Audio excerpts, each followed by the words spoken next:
Prem heartfelt tribute to late Shri Baburoji Deshmukh, founder chairman of Yeshwant Gramin Shikshan Sanstha and Rashtrasant Tukaroji Maharaj. I, Dr. Archana Dupare, welcome you all in this e-conference organized by Home Science Department and Internal Quality Assurance Cell under the MOU of COTI on writing research paper, learning the steps and knowing plagiarism.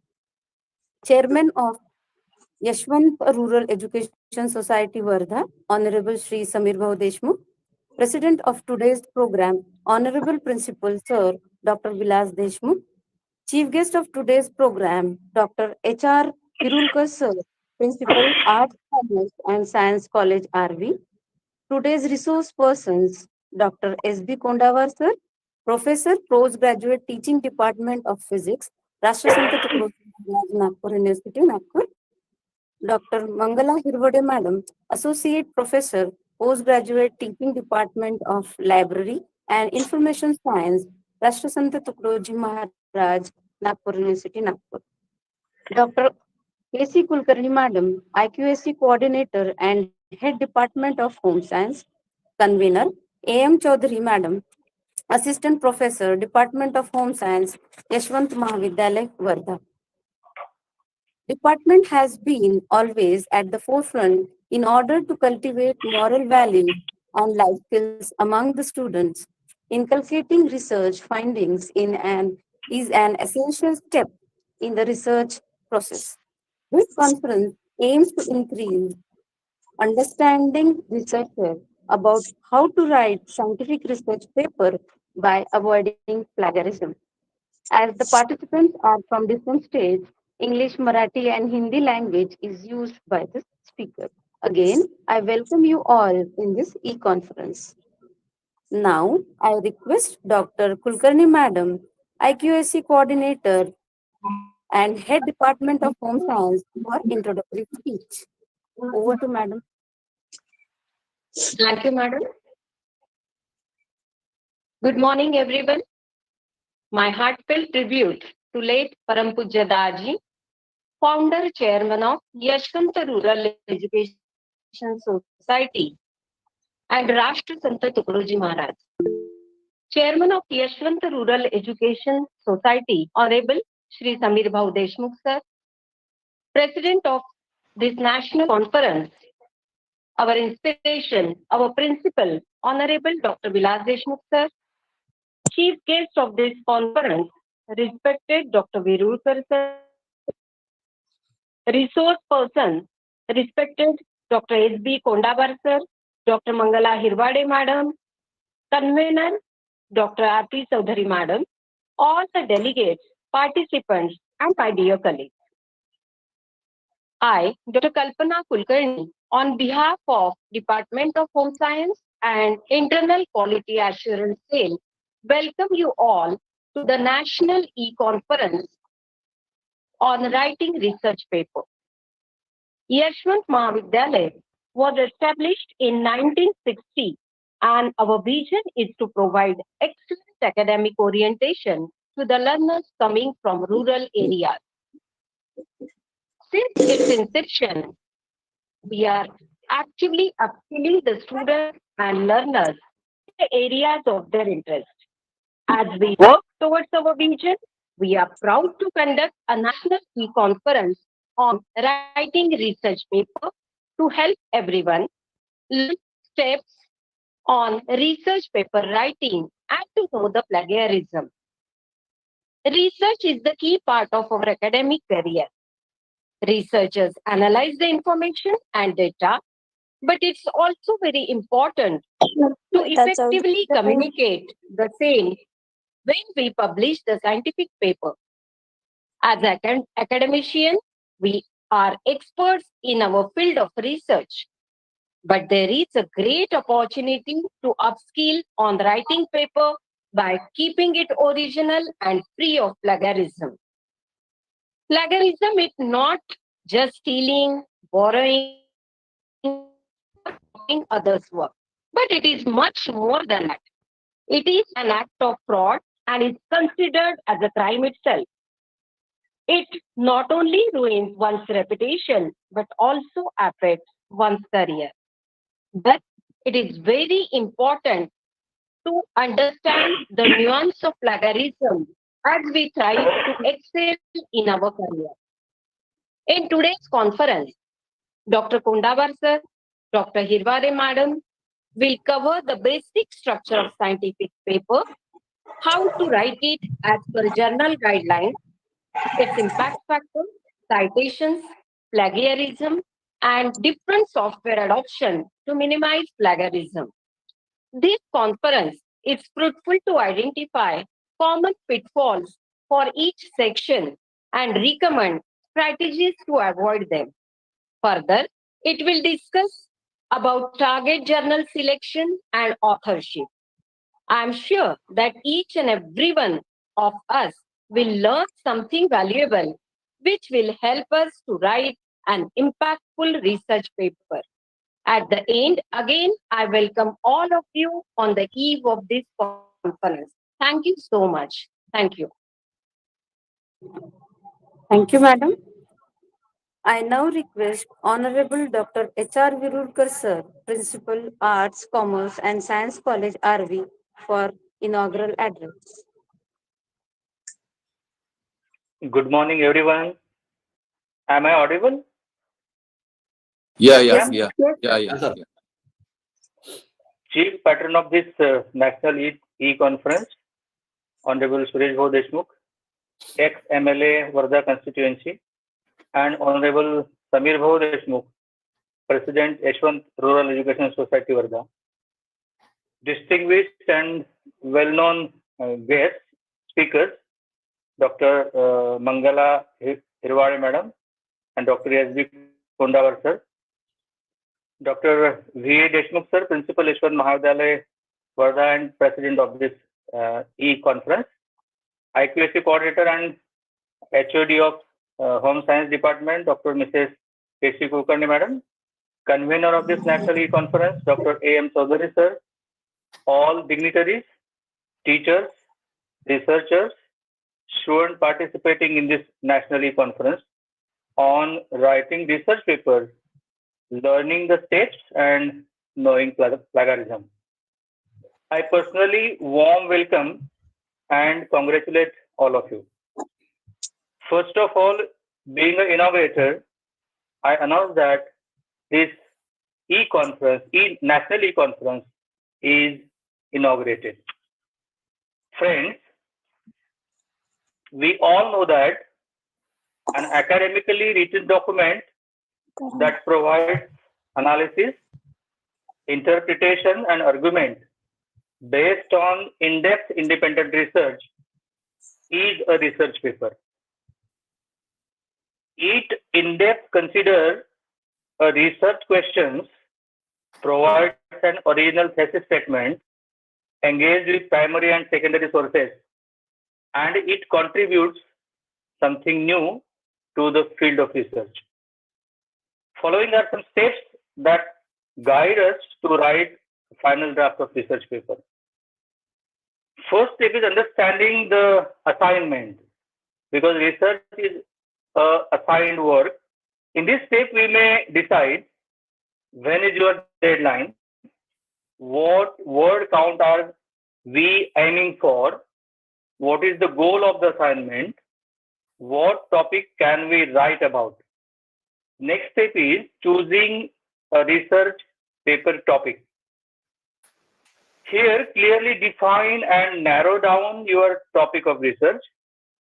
Sometimes you have freedom to choose your own, but sometimes you are given list of choices of the topic of research by your research guide. Consider what was covered on the course. Follow your curiosity. Next step is conduct preliminary research. Consider a variety of perspectives. Start reading and exploring the literature on your research topic. Use books, journals, and other readable sources to confirm your argument.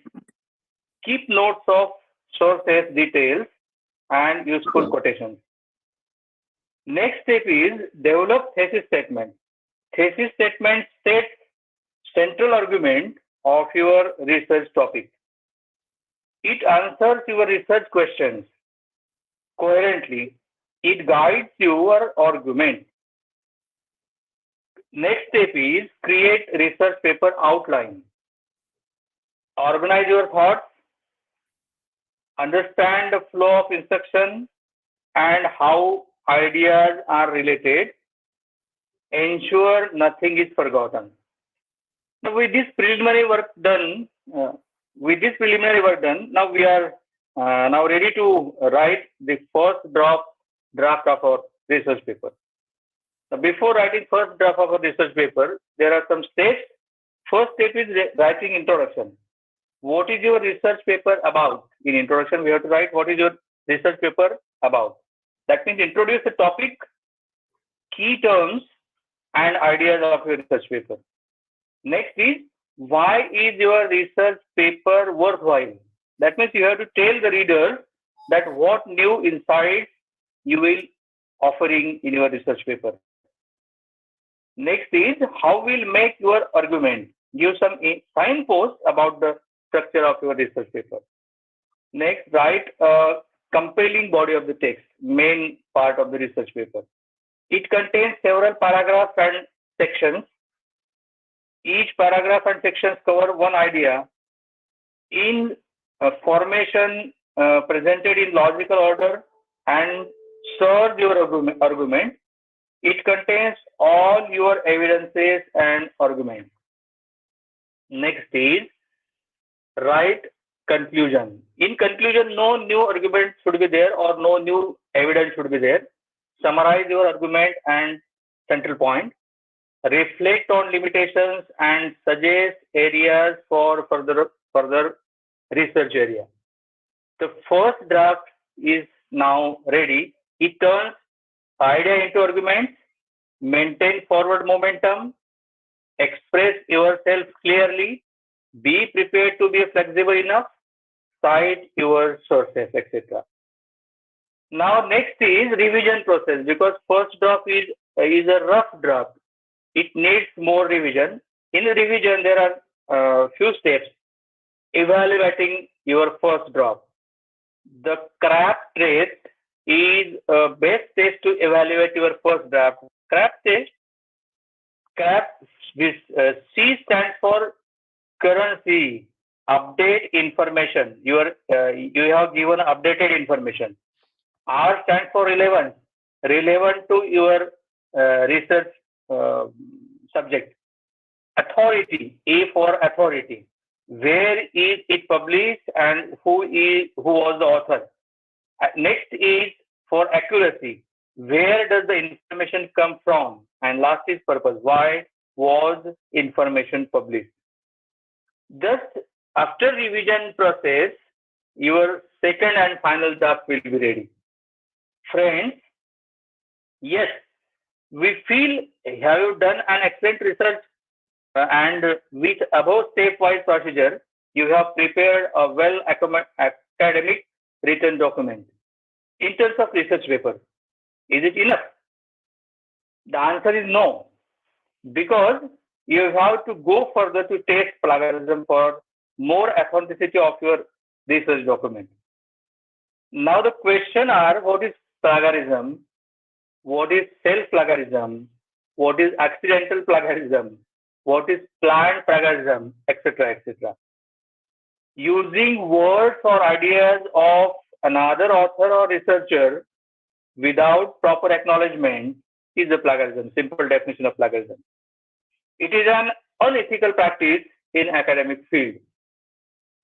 If you are using your own previous work in current research without proper acknowledgement, it is a self-plagiarism.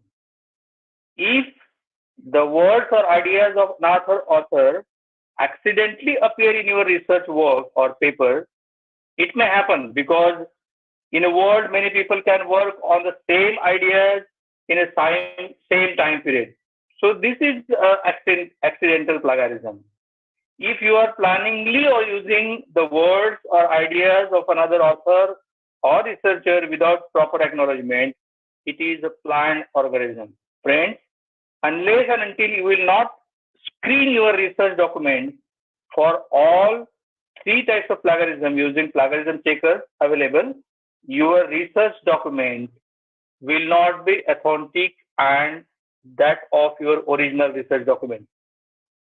Now, how can we avoid plagiarism in research paper? There are a few steps. Paraphrase your content. First step is paraphrase your content. That means do not copy paste from reference paper. Instead, restate the ideas of your own in your own words. Use quotations to indicate that the text has been taken from another paper. Cite your sources, maintain records of the source referred, and use plagiarism checkers. What are the implications of plagiarism on researchers? Now, these are some implications on researchers. It is a serious academic intellectual offense. It can result in highly negative consequences such as retractions and loss of author's credibility and reputation. Friends, our intellectual speakers will focus more detailed in this issue. So I say thanks to all of you by quiet listening. Thanks once again. Thank you, sir. So, may I now request President of today's conference, Honorable Principal, to deliver presidential address. Sir.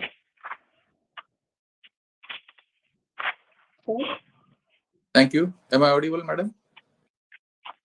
Yes, sir. Yes, sir. Okay. Yes, sir. Okay. Good morning to one and all present over here. First of all, I pay tribute to Rashtrasanta Tukdoji Maharaj and our founder president, Loknete Swargiya Bapuji Deshmukh. Today, Department of Home Science and Internal Quality Assurance cells of our college, under the MOU of Koti organizing this national e-conference on writing research paper, learning the steps and knowing plagiarism, which is the topic of everyone's interest. For this e-conference, the delegates present on this e-platform, Honorable Samir Deshmukh, Chairman of Yashwant Rural Education Society. Today's guest speaker, my friend, Dr. Virulkar sir, Principal from Arts, Commerce and Science College, RV. Our resource persons, Dr. S.B. Kondawar, Professor, Postgraduate Teaching Department, RTM Nagpur University, and Dr. Mangala Hirwade Madam, Associate Professor, Postgraduate Teaching Department, Library and Information Science, Dr. D.S. Bhongade Sir, Principal, Jivan Vikas Mahavidyalaya, Devgaon, our coordinator and head of Home Science Department, Dr. Kalpana Kulkarni Madam, Dr. Arti Chaudhary Madam, all participants, I welcome you all on this platform. Topic of today's e-conference is very much important. As we know, for every promotion in career advancement scheme, we have to keep our API high. We have to write research papers. There are lots of confusion in writing research papers in the research journals and get published in research journals. Sometimes our quality work do not find place in international journal because we do not fulfill the requirements. Nowadays, many e-resources are available, and some of us use cut and paste method. Due to that, the they face the rejection problem because they do not fulfill the norms of plagiarism. So I am sure that today's gathering, today's conference definitely benefited with the information and the knowledge that they will get out of this conference. With this, I remain. I thank you, one and all present over here. Thank you. Thank you very much. Thank you, sir. For technical session 1, I hand over the charge to Dr. Sarita Vishwakarma Madam, Assistant Professor, Department of Home Science, Yeshwant Mahavidyalaya, Varda. Vishwakarma Madam.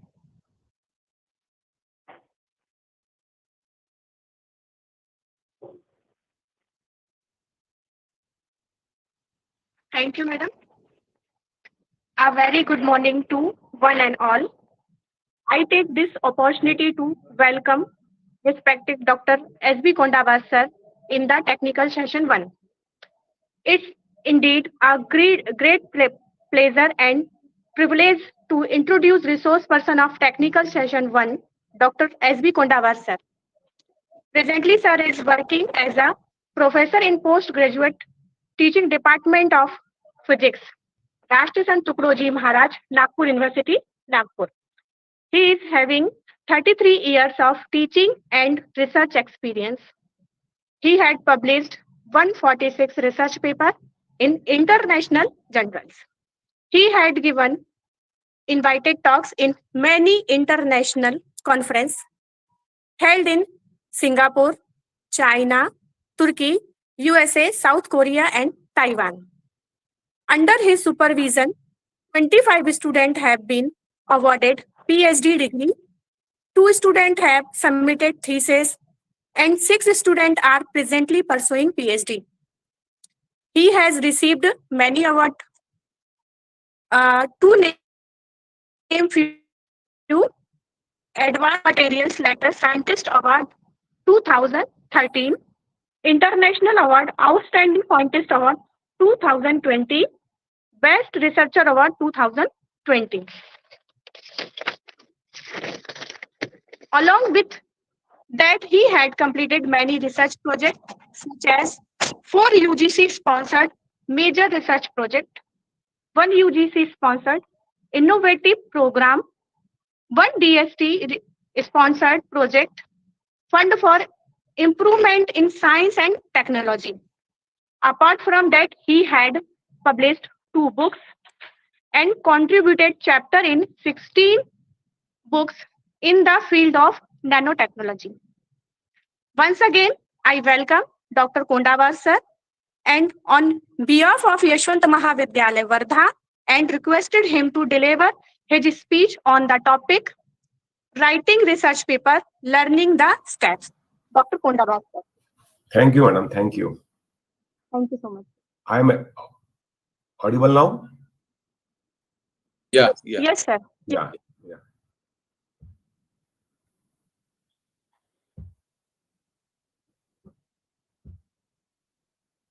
I'm sharing the screen. Please tell me whether it is visible or not. Okay.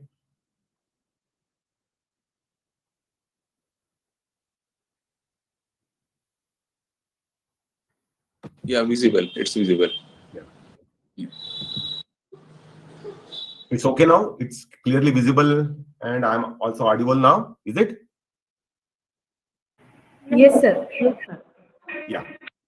So before starting my presentation on the writing and publishing good research papers, I must very much thankful to the organizer of this national e-conference, the convener, Dr. Aarti Chaudhary, who is actually my past research student who has been awarded PhD degree under my supervision. And she is organizing. I am very happy that such kind of the conferences are very much needed for the new researchers who needs how to write the good quality paper and how to publish, where to publish, all those things they must be well known related with that. I am also thankful to Dr. Kulkarni, the IQC director and HOD Home Science Department of the Yeshwant Mahavidyalaya, Varda. I am also thankful to Dr. Deshmukh, principal of the same college. I am also thankful to the Professor Rudkar, Principal, Art, Commerce and Science College, RV. I am also very much thankful to the President, Chairman of this particular college for organizing and permitting this kind of the event in this particular college. So with this background, I am now coming to this my presentation, that how to write a particular good research paper and where to publish. What is the necessity of this writing a good paper? How can we say that a particular paper is a good, and where to be published? So depending upon the quality of the research paper, we have the credit, we have the impact in our research community. What happens, or what are the benefits of increasing the impact in our research community? Because most of the audience in this conference are associated with the teaching faculties, so they require some API scores. That I am also working in the committee of career advancement scheme for promotion of the teachers from stage 1 to 2, 3, 4 and up to the professor. So thereby I found that most of the teachers, even working in university, in the department or in the different affiliated colleges, they have not published good quality research papers, and therefore there is a need of understanding how should we consider such kind of the research papers, how can we increase our impact factor, which is not only useful of impacting ourselves in the teacher community, whereas it will help you to a guide for promotion cases even. So with that particular background, I will be talking on my outline as key information before writing a good research paper. So which depending upon some of the information everyone must know with that background, and then we can say that our paper is a good research paper. So the citation analysis is important, related to all kind of research paper we write and published. Then how is the index that we can consider as the H index, that is Hirsch index, who was the founder of that particular indexing in the citation process. H index, item index as decided or assigned by the Google Scholar. All those indexes are related to your work exactly, depending upon the citation process. The impact factor, the cite score, which are associated with the particular journals where we want to publish. Therefore, my topic is most relevant, related with that of writing a good paper and publishing that paper in a particular journal. So the selection of the journal is depending upon the impact factor and the cite score of that particular journal. So how they are different from each other, the factors, that I will also speak on that particular aspect. Then RCIT, the ID is generated through which if we register for submitting our paper in a particular journal, which help us exactly of indicating your specific background for any journal where you want to publish. And the plagiarism associated with your research paper, how should be your research paper free from plagiarism? I think the most of the plagiarism types, classification, their necessity, their checkers will be spoken by the next speaker in the Mangala. So steps for writing and publishing the good research paper, then I will come a bit later associated with that. Okay. Then coming to the citation analysis, is there any echo coming from that? Hello? Please tell me, anybody from the audience? Yes, sir, you are audible. Yeah. While looking to this citation analysis, the impact or the quality of an article is by its citation. So from the citation, how is the impact or quality of your research is defined? Now, what is the citation analysis? It involves counting of the number of times. Excuse me, sir. Hello? Yes, sir. You can continue. The citation analysis involves the counting the number of times an article is cited by the other authors to measure the impact of that published article.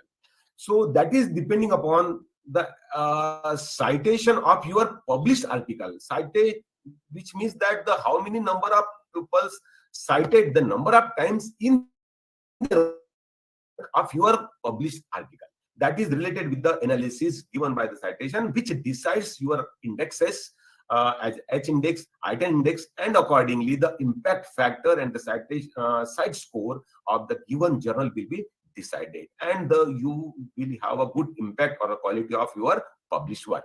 So there is as such no single citation analysis tools that collects all publications and their cited references. All publications means your publication may be in the form of languages of Marathi, Hindi, English, all those things. So as you know, all disciplines are there, but there is different kind of citation analysis associated with the different databases available, different sources available. With that background, we can understand that the number of resources available which identify the cited works, which includes the major as a web of science that we consider as the OS web of science. The Scopus is one of the database as one of the resource for citing the published papers.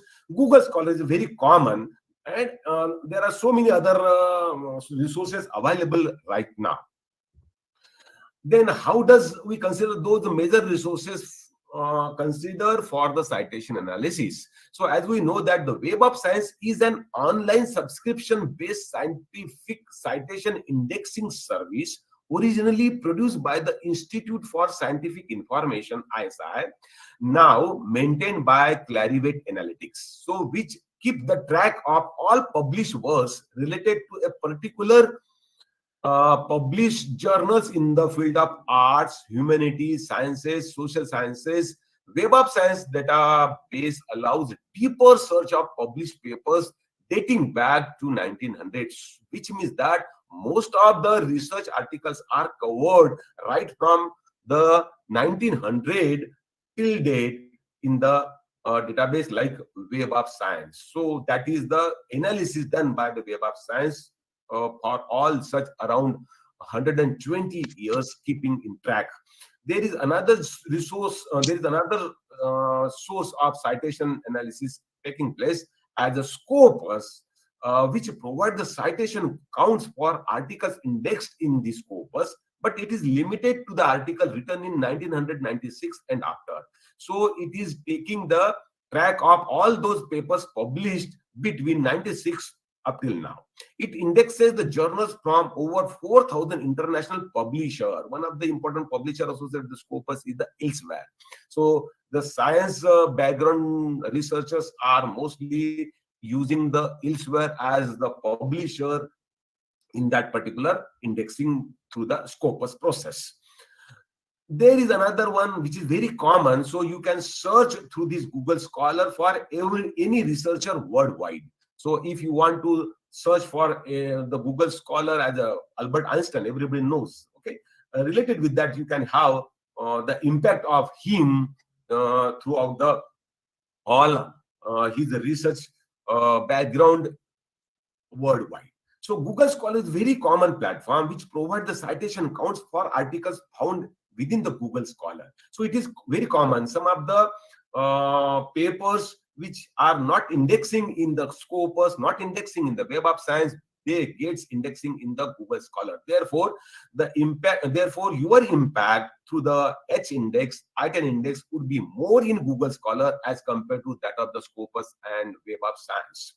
Depending on the discipline and cited articles, it may find more cited references than these two, because overall Google Scholar is indexing more journals and more publication types than other databases. So most of the researchers generally find the Google research through which its impact. Now, how to find the H index? Before I come to the impact factor, site score of the journal, so everybody must know the H index. H index decides your impact of publishing papers. So how can we find the H index through the different resources like Web of Science, Scopus, Google Scholar? So here it is indicating that if you have any database through which you can have the H index. So what does it mean? The H index is an index to quantify an individual scientific research output. So thereby the necessity of writing a good research paper through which most of the other people will cite your research paper. Depending upon you have a number of citation, your H index would be more, which give you the more impacting, representing the quality of the research paper you are publishing. So this H index is described by H.E. Hirsch, and therefore it has been given the name as H index. This is the very historical background. The H index is based on the set of researchers most cited papers and the number of citations that they have received in other people's publication, in other people's work published where it has been cited. So depending upon number of citation we can have.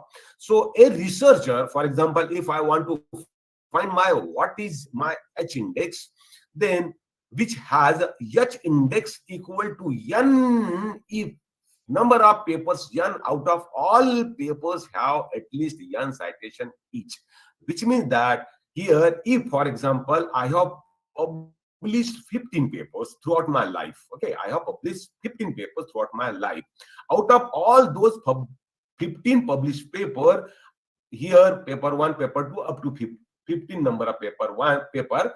So it has been decided by a particular databases like Web of Science or Scopus or the Google Scholar.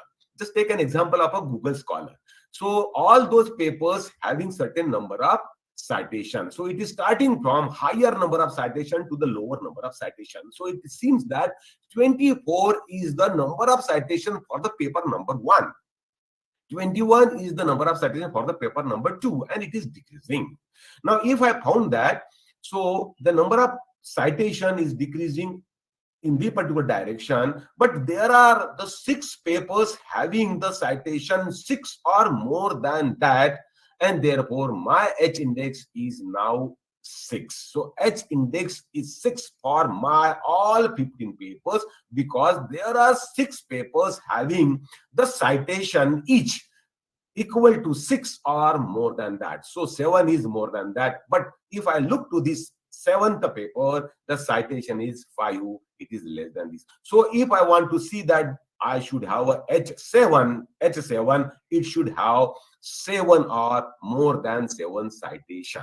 So according to the number of citation of all those papers, you can easily calculate. So there are the databases through which we have the impact of your research paper through your H index. So H index is associated with every author who has published all number of papers having how many number of citations, depending upon the H index is decided. So H index can be calculated in this way.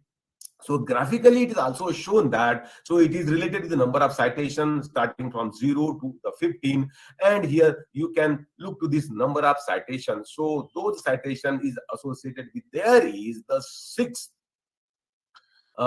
paper, that is the paper number 6, having the 7 citation and above, which all are related with the H index. So the 6 most highly cited articles have been cited at least 6 times. So it is more than 6.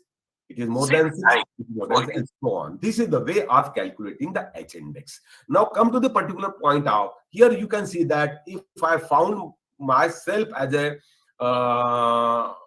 researcher through the Google Scholar, then it is expressed. So anybody can also find by putting my name as a Subhash Kondawar in the Google Scholar. You can just check what is my citation, what is my H index, what is my so which is indicating that this is not, of course, the good one. Then I will show somebody who have the good number of citation, good H index and good I-10 index. But we should keep our track to increase H index and I-10 index. When I attended one of the important conference in Singapore, the Nobel laureate delivered a lecture there. That was the Alan Heger, who received the Nobel Prize in Chemistry in 2000, who delivered the lecture and who spoke in his lecture that a good researcher should have the H index more than its current age. So here, while looking to this H index, it is 23. So it is very much less than my current age. So I am not a good researcher in that particular case. So good researcher is well defined, well specified by the value of the H index. So we must keep increasing the H index value so as to give your impact in the research community. So what would be the I-10 index? Also, the I-10 index is the number of publications of a scholar with at least 10 citation. This is only used by Google Scholar, and it is not used by any other Scopus or the Web of Science or any other databases. And is another way to help gauge the productivity of a scholar as a researcher. For example, a researcher with I-10 index 5, with I-10 index 5, for example, this paper 5. Why? How can we consider that the I-10 index for this example, the I-10 index is 5 because there are 5 papers having more citation than 10. 10 the letter indicating with that. So each of the paper having more than 10 citation, then that particular number of paper will be considering as I-10 index. It is very clear. Okay, so that is cited at least 10 times. So here, thus, when I look to the 6th paper, it has 7 only, and it is not. Once it reached to the 10, then my 10, according to this table, I-10 index would be 6. So I-10 index would be deciding by the number of citation each should have 10 or more than 10. This is the way. And when you look to this particular graph, it is indicating that it is automatically generated by a particular database, just like a Google Scholar. If I look, it is very common. It includes most of the research paper, whether it is having impact factor or not. All those papers published in the journals without impact factor or with impact factor gets indexing through the Google Scholar, and we can easily check. But when you will look to this particular data, number of citation, H index, I-10 index, our aim is to increase this, which means that if I have the citation of around 1552, which means that there are the papers cited by these numbers. So I have to increase the citation, and for increasing the citation, for increasing the H10 index, I-10 index or H index, so my paper should be a very qualitative. If my paper is qualitative, which means that there must be readers who must read the papers and to cite my papers in their work so that my citation will be increased. So my paper, if the readers are not using in their referencing, which means that there is no use of my research paper. So my paper should be very useful, very qualitative, so that others can read it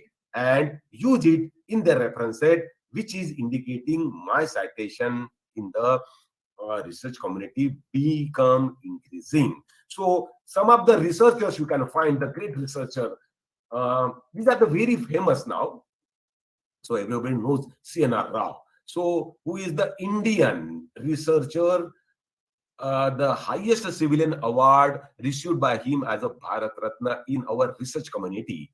So in the research field, so you can find the first time the Bharat Ratna was awarded. What is its citation? So you look to this citation is around 1,05,589. So it was the genuine person in the research community that was awarded by the Nobel Prize, awarded by the Bharat Ratna, the highest civilian award in India. What is its H index? So H index is 150. So it is, of course, greater than his current age. So his current age is around 75. So it is exactly almost double the H index than his current age. And I-10 index is very, very large, 1,142. So there are 1,142 papers having citation each greater than 10. Right? So this is the way of calculating, and it is very much available. So anybody can check of anybody or any researcher's citation, H index, I-10 index accordingly. Now, when I look to this, as I told you that, so when I attended the lecture of Alan Heger delivered in Singapore conference, he is from the America, was working in the University of California, and he was the award he had the award of Nobel Prize in 2000 in chemistry, 2000 in physics. Here it is. He is the physics background, but he received the Nobel Prize in chemistry. Now, when you look to this, its citation, it is almost double than our Indian fellow as a Bharat Ratna awardee, C.N.R. Rao. So citation is 2,34,192, and his H index is 214, and he is also alive today, and his age is around 82. So you can just find its 82 age, and how much times more than that 82 age his H index. The I-10 index is 1061. So you can just check the I-10 index is lesser than our Indian fellow 1142. The reason behind it, you can just check it. What is that? And the well-known person worldwide is Albert Einstein in our physics. Okay, the relativity, the very famous theory he has given. Now, what was his? So he is not alive in today's date. So what was his citation? So you can just imagine, if he is, even though not alive, so during those years, his number of citation is getting increasing and increasing. So many people are using the papers published by the Albert Einstein. So look to this citation number, H index, and I-10 index also. So I mean that there are some the important persons, we should always follow them as our ideal to increase our impact of research paper. That's all. Now I'm coming to the impact factor of a journal. Now, if I have to write a good quality paper, I should publish my paper in a good journal. How can I select a good journal? The journal should have a good factor. That factor we can call as the impact factor. The quality of a particular scholarly journal, which journal I should select compared to other journals in the field, is determined by impact factor of that journal. In a field means it may be of scientific, it may be of science background, art background, humanity background, commerce background, management background, medical background, engineering background, or in a particular field, you have to select a particular journal having a good impact factor. If you select a good impact factor, because the impact factor of a journal is deciding on the number of citation of all papers published by that journal, right? So how can the impact factor is determined for a journal? Larger impact factor giving you more impact as individual researcher in the research community. How can it be calculated? So it can be easily calculated by total number of times its articles were cited during the 2 previous years. If I want to find out the impact factor of a particular journal in 2017, we should look to the previous years 16 and 15. During these 2 years before that year exactly, number of cited papers. So here it is now divided by the total number of citable articles in the journal during those 2 years. So number of citation divided by the number of papers during these 2 years, okay, last 2 years, and the current year, in which we can say that the impact factor of the journal in the current year, which is equals to the journal's impact factor for a particular year. Now, the journal impact factor in the year 2017, it is equal to 214 by 96, it is equal to 2.229 is the impact factor. How can we calculate this? So how is the journal impact factor calculated? Journal impact factor, it is equal to the factor 214. So it is seen in the 2 previous years, just the previous years is 15 and 16. So citation seen in the 2017, because our aim is to find the journal impact factor in 2017 to the items published in 2015 and 2016. So number of citation for all the papers of the journal in 2015 is 109, and all the citation in the year 2016 is 115. So their addition giving you the 2014. So which means that the number of citation for the papers published by that particular journal in the year 15-16 to be counted in the 17. That is divided by the number of citable item, number of papers which have been cited in 15 and 16. For example, the addition is 46 plus 15, giving you the 96. So 96 is the number of citable papers published by the journal in the year 15-16 to be calculated in the year 17, and this is the number of cited all those papers in the journal for the year to be calculated 17 during its previous 2 years. So it comes out to be 2.229. So the impact factor of a journal can be calculated in this way. So whenever we want to publish our research paper in a good impact factor journal, you just check what is the impact factor of that journal. Larger the impact factor, give you more popularity, give you more impact of your research paper, increasing your H index, right?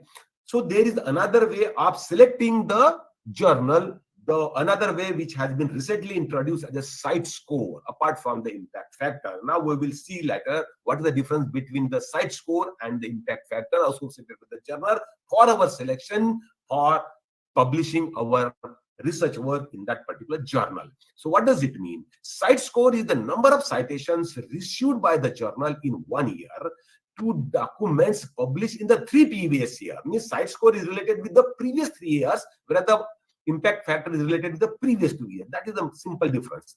Divided by the number of documents indexed in Scopus published in those named 3 years. Means cite score is related with the what type of databases, resources, and the Scopus. Scopus defines the cite score, where the Web of Science defines the impact factor. This is the main difference. Cite score for 2015 for a journal. If we want to find the cite score of a journal in 2015, then how it can be assessed? The citations received in 2015 to documents published in previous 3 years, 12, 13, 14, per number of documents published in the 3 previous years. The only difference is that 2 years for impact factor and 3 years taken for the cite score. So it is very simple that 2011, 2012, 2013, 2014, 15, 16, 17, and so on. If we want to find the that is the cite score for a journal in 2015, look to its previous 3 years, right? So 12, 13, 14 documents from these 3 years and the number of citation in 2015, looking to the 3 previous years citation. It is simple, calculated the cite score. Now, cite score and the impact factor are measures of journal quality. These are the 2 ways to measure the quality of the journal where we want to publish. That assess the relation between the number of citation to the number of publications of the journal. As we have the same formula is same for calculating the cite score, also calculate the impact factor. That is the number of citation divided by number of citable papers published in the journal. Depending upon how many years to be taken into account, they are simply differ from each other.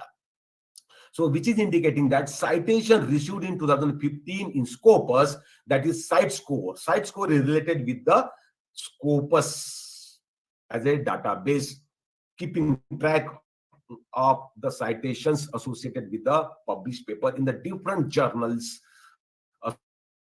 associated with the indexing in the Scopus. Similarly, impact factor is related with the Web of Science. So here the citation received in the 2015, the Web of Science. So for the Web of Science, calculation of the impact factor considering the 2 years publication and the citation, whereas for the calculation of cite score according to Scopus, publication in the previous 3 years of the impact of this cite score of that particular journal, indexing in the Scopus. So this is the simple differences.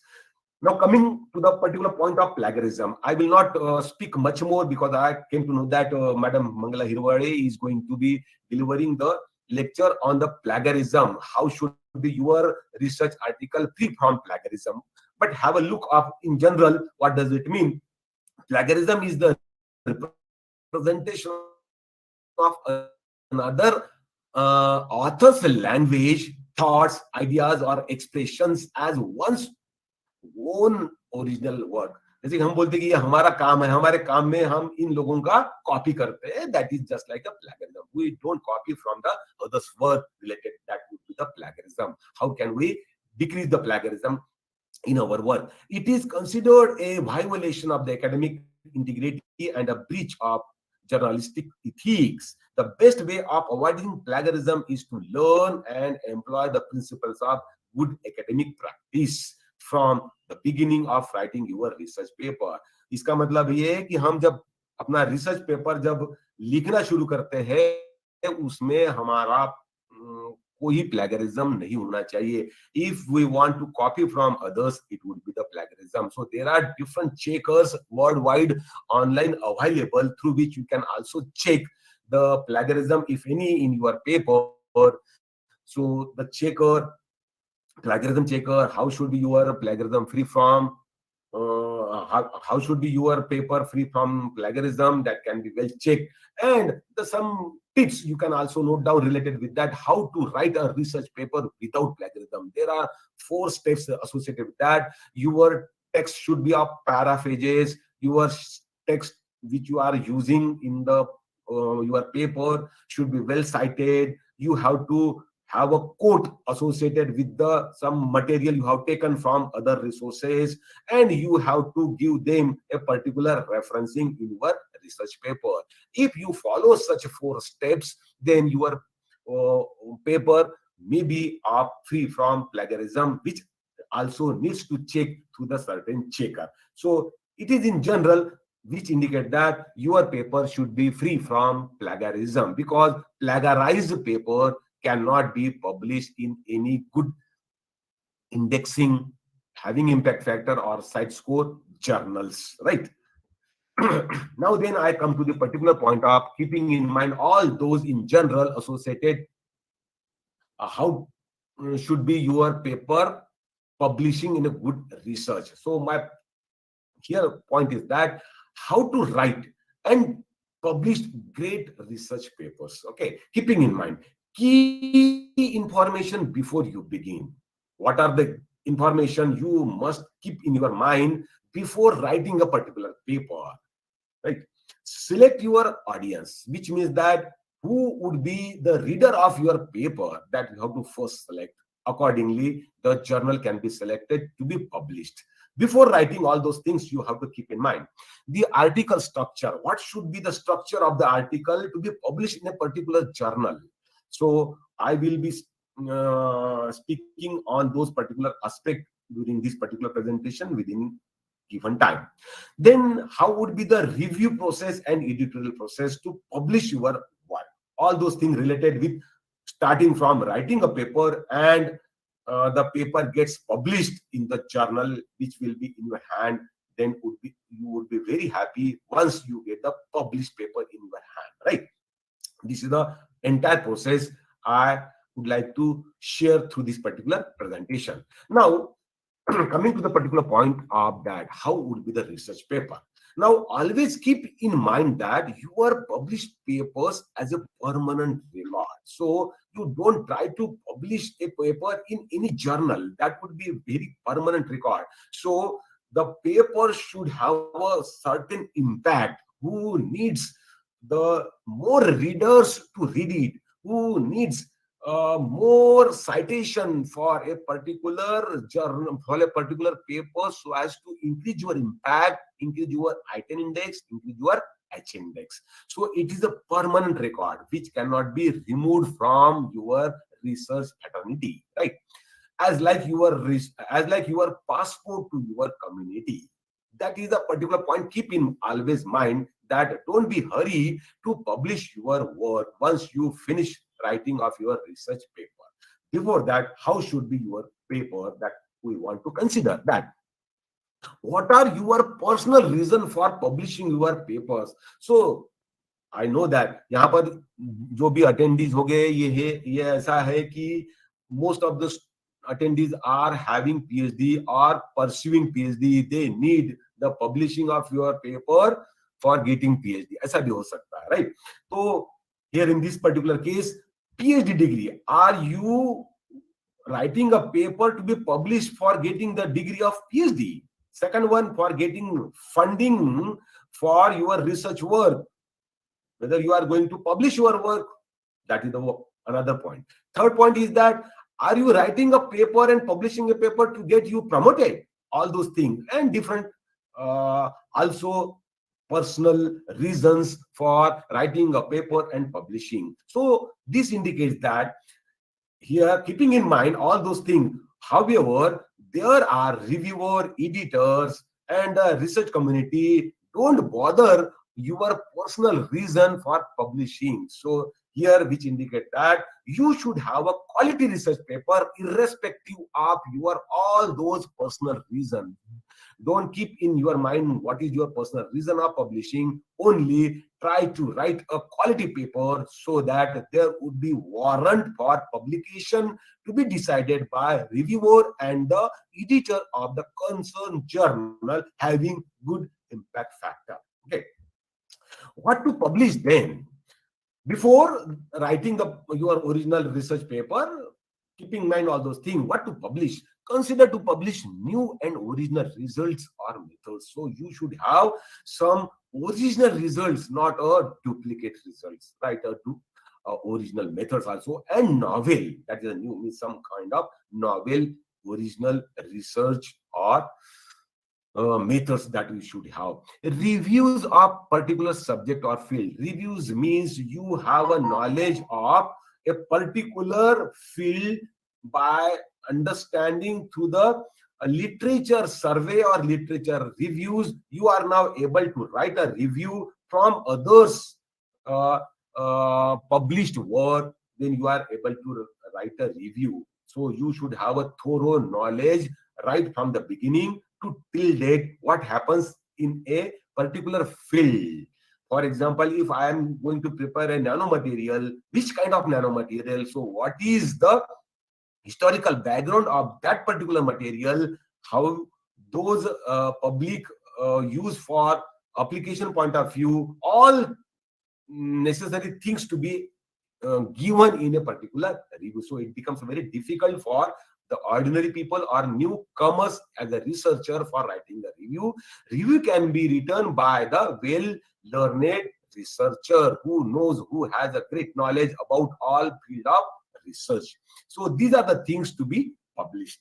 So to consider for writing the original and the new results or methods and reviews.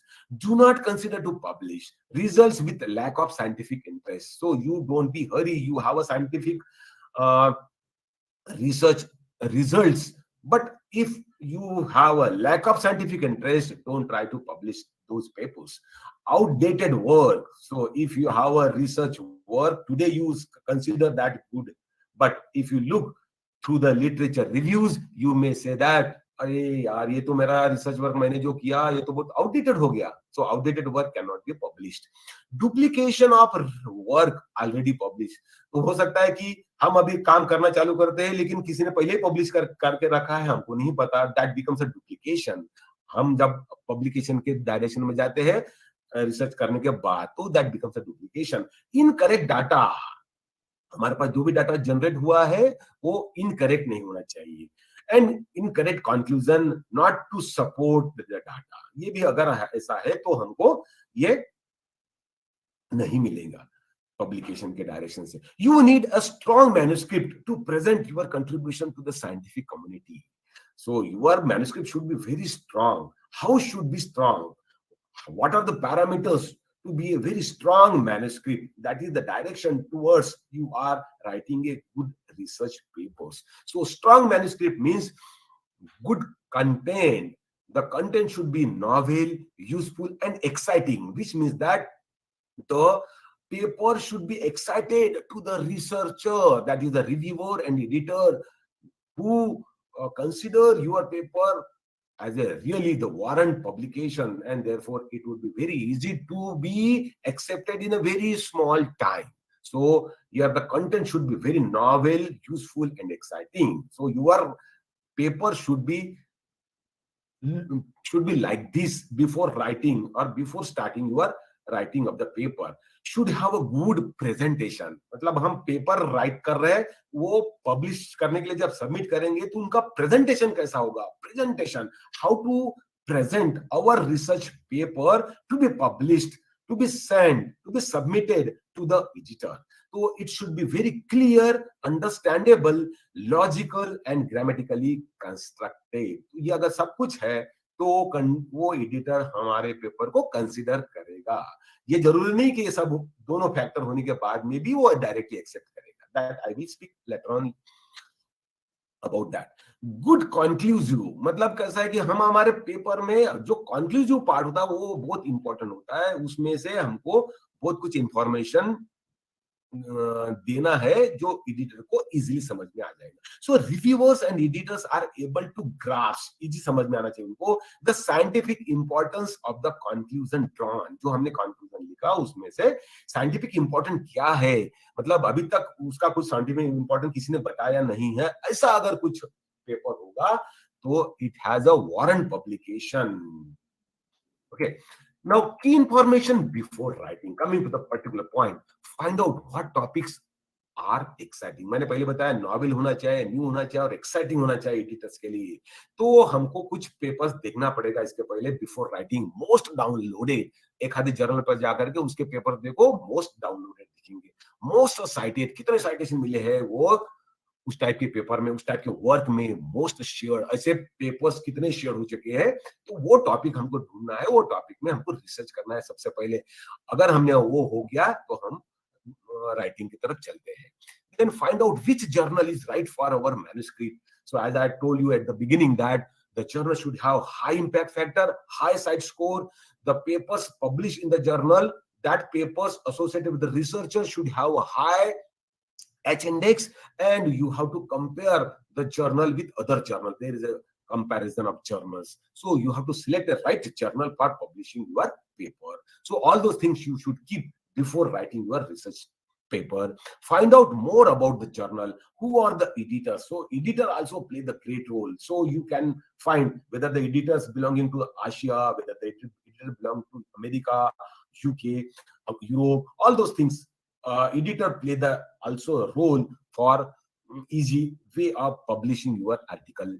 Then author guidelines. Whenever you search a particular journal to be suitable for your publication, then go to search author guidelines before writing your paper. So author guidelines helps you how should be your structure of the paper for a given journal to be published clearly. Then the referencing style. Referencing style is also different for the different journals. So keep a track of using a particular reference style so that the editor can easily accept that you are well aware about the journal, author guidelines, instruction, and accordingly the reference style. All those things you need before writing. Now, if you look to a particular journal, that is search for best suitable journal and a guide for authors for paper writing and publishing. So if consider that the synthetic metals is one of the journal published by elsewhere, and such kind of all journals published by elsewhere has a database maintained by Science Direct, and it is a support open access, which means that support open access means that it has the option of two ways of publishing. One is by subscription and second one is by open access.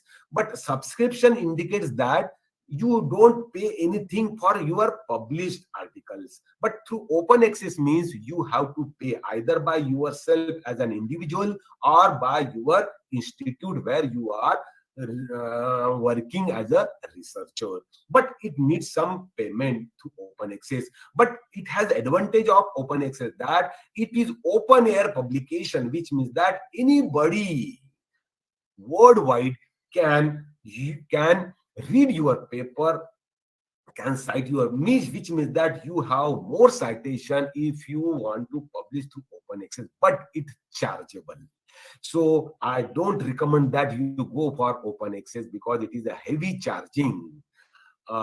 Therefore, you have to go for subscription. Even though you go for subscription, you have a good citation because most of the institute, university, research centers have the subscription through which the researcher cite your work.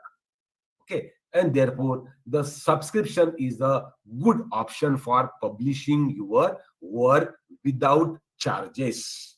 And you can have also your paper if you are the author for that. Now look to this particular how much citation, how much site score the particular journal. If you look to the synthetic metals, then the site score is 5.2. It is good. Impact factor is 3.266. It is of course good. So you can consider such kind of the journal to be published by elsewhere. That I'm talking about the scientific means the science journal. I don't know exactly. मतलब जो arts के यहाँ पर होंगे या फिर commerce के होंगे उनके अलग से जर्नल हो सकते हैं. I am not well aware all those journals related with the humanities background of the journal. तो मैं एक एग्जांपल दे रहा हूँ यहाँ पर, जैसे कि हम लोग करते हैं, तो others can also think in that direction. In general, the synthetic metals, because ये हमारा भी recent publish किया हुआ जर्नल है सिंथेटिक मेटल्स में मार्च 2022 मार्च तो भी आने का है, लेकिन ये अभी जनवरी में पब्लिश हुआ. It is online and it has the volume assigned as 284. Its number, manuscript ID number is given to you, and the topic is that you can also relate it to check it here in this particular case, which means that you have to look to this site score for a given journal for your selection to be published. What is its impact factor? Impact factor is according to Web of Science. Site score is according to Scopus.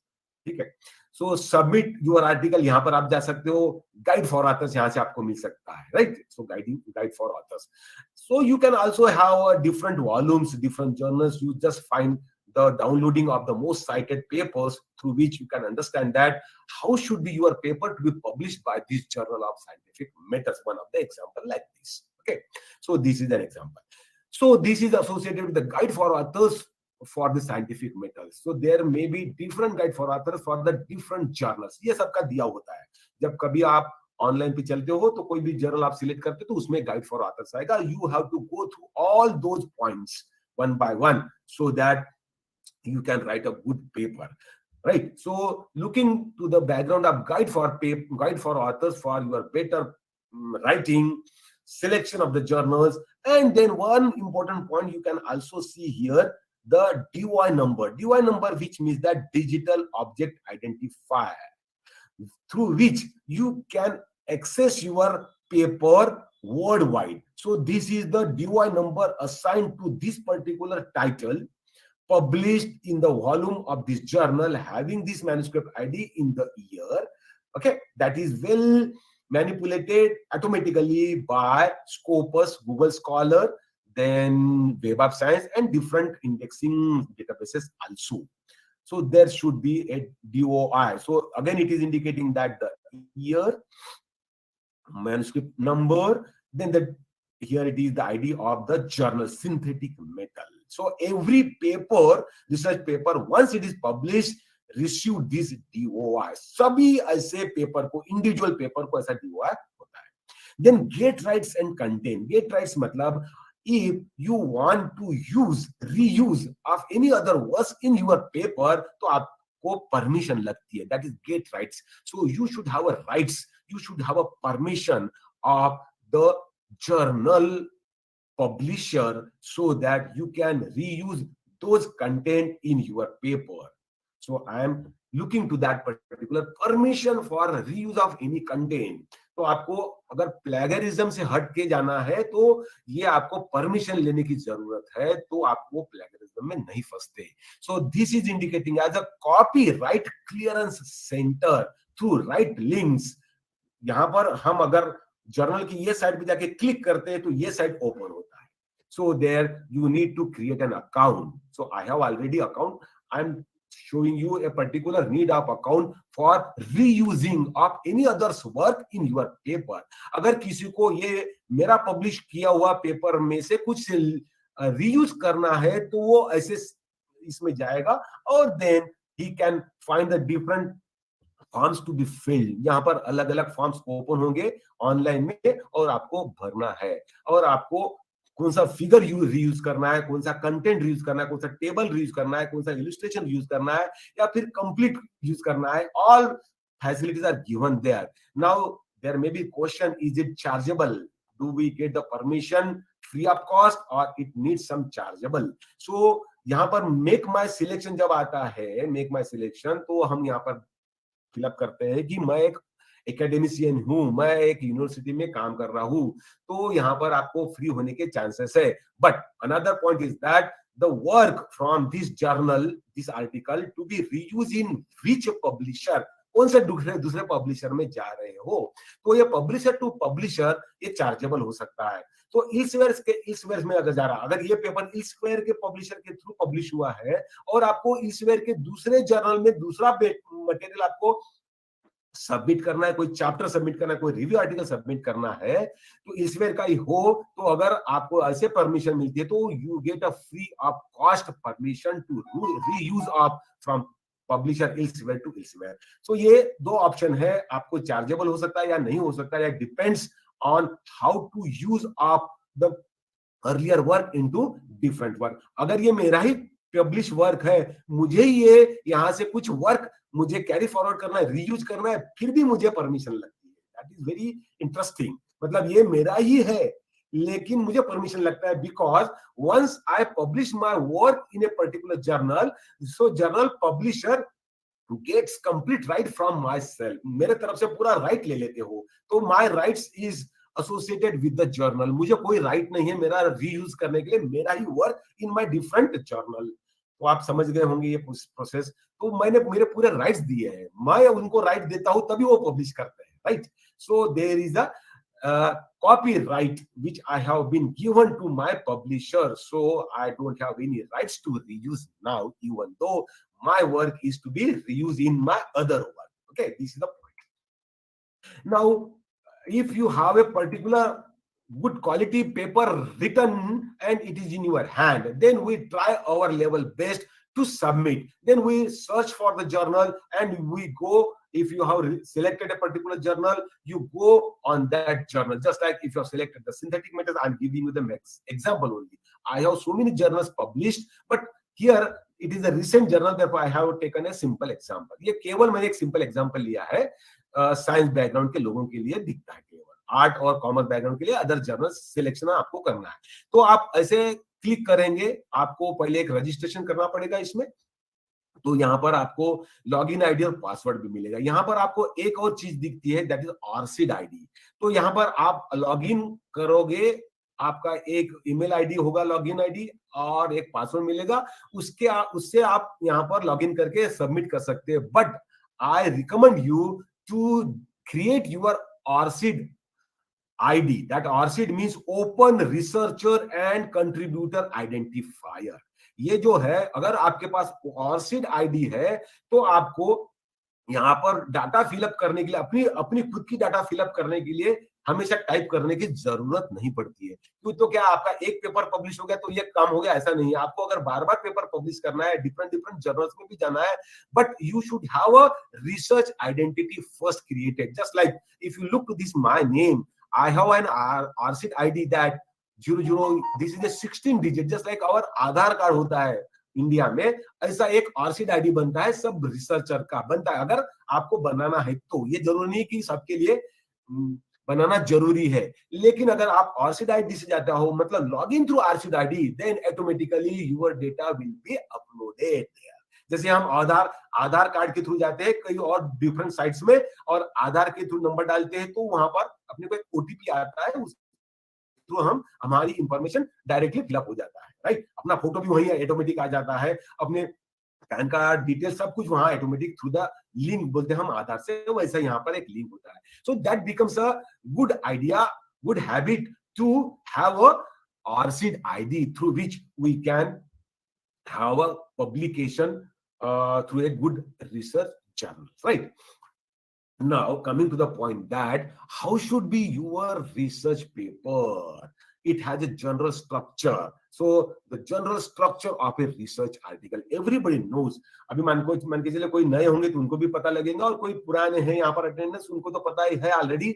But how can we increase the impact of your paper while publishing? So here the general structure, if you look to from the mouth to the tail, indicate that the title, abstract, keywords, main text, which includes introduction, methods, results, discussion, and then conclusion, acknowledgement, references, and supplementary data. What are the importance of all those things in the structure of the research journal? Research article. So title, abstract, keywords are very most important factor associated with your research article. जब हम at the beginning जब submit करते हैं हमारा paper, सबसे पहले वो title, abstract और कीवर्ड्स पे ही फोकस होता है. So which make easy for indexing and searching. तो इसके थ्रू हम इजी सर्चिंग और इंडेक्सिंग कर सकते हैं, which gives you the informative, attractive and effective for is more important beginning. So title repeat तो नहीं हो रहा है. एब्स्ट्रैक्ट में हम हमारा नॉवेल, एक्साइटिंग रिसर्च आउटपुट कैसे दिखा रहे हैं, और कीवर्ड्स के मतलब होते हैं कुछ ऐसे वर्ड्स इंपॉर्टेंट है जिसके थ्रू आपका काम जो है वो दिखने में आता है, right? So just like if I am preparing the nanofiber, so nanofiber is a very important keyword. So those people working in the similar field, they can get something is new in this particular nanofibers keyword, like that. This is the one of the important example. Now the process of writing, building the article. Okay, so यहाँ पर ऐसे लोग होंगे कि जिनका research हो चुका है, लेकिन अभी उनको एक रिसर्च आर्टिकल लिखना है. द गुड रिसर्च आर्टिकल, तो सबसे पहले क्या लिखना है? You don't write the beginning title and the abstract. You start with the data you have, through which the figures you have drawn, through which the tables we have formulated, right? So सबसे पहले हमारा जो कुछ भी research अभी तक हो चुका है, उसमें जो डाटा अवेलेबल हो गया है, उसमें आपको सबसे पहले फिगर्स ड्रॉ करना है. How should be figures? I will come to that later. Then tables draw करो. जो भी आपके पास डेटा आया है उसका एक टेबल है ना. टेबल्स और फिगर्स कैसे होना चाहिए, ये हो गया अपना डेटा से फिगर्स एंड टेबल बना. Then what was the method you have adopted to get a good data generated, right? Method पे जाओ पहले. तो ये डेटा आपका फिगर टेबल्स हो चुका है पेपर राइटिंग के टाइम.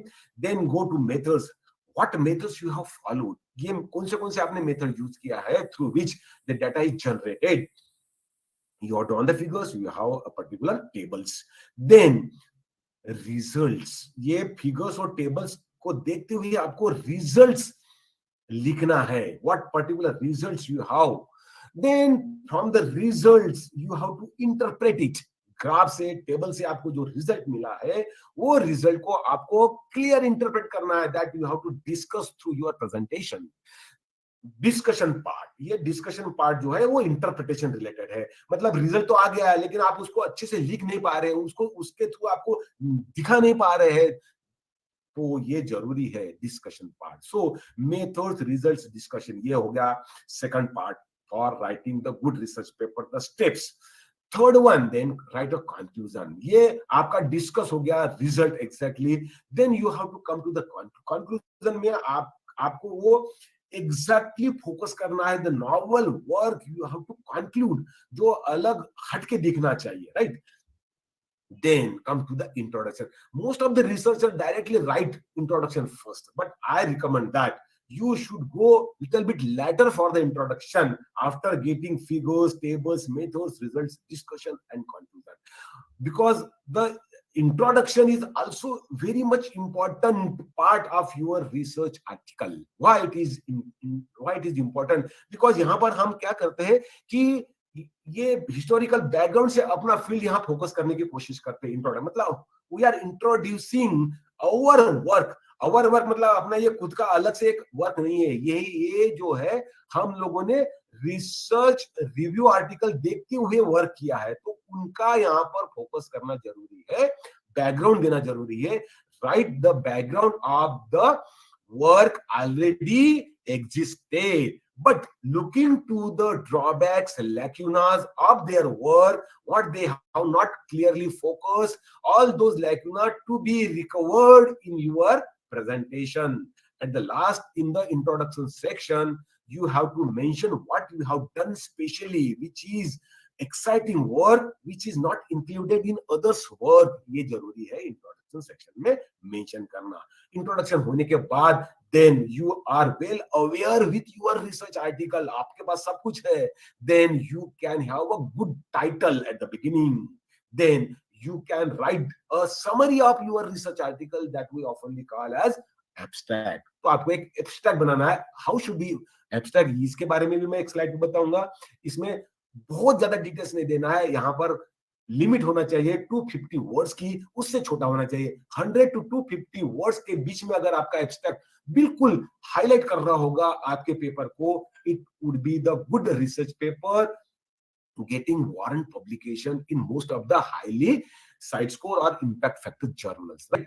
तो ये जो चीजें है, if you follow of writing a particular paper in this proper sequence, it would be a good research article then. Now, मैंने तो ये ऐसे सीक्वेंस में बताया, but I am coming from the beginning of title. Then ये सब कुछ आपके हाथ में रेडी हो गया. तो how should be your title? Title should be very concise and informative. Titles are often used in information retrieval systems. Avoid abbreviations and formula where possible. यहाँ पर ज्यादा एब्रिविएशन देने की जरूरत नहीं है. Short and concise and informative title होना चाहिए. A good title should contain the fewest possible words that adequately describe the contents of a paper. उसमें से बिल्कुल पेपर का कंटेंट पता लगना चाहिए. Articles with short, long articles, अगर long आपका टाइटल होगा तो ज्यादा इफेक्टिव नहीं बनता. Articles with short, catchy titles are better cited. Keeping in mind. So this is related to the title of the manuscript. Abstract.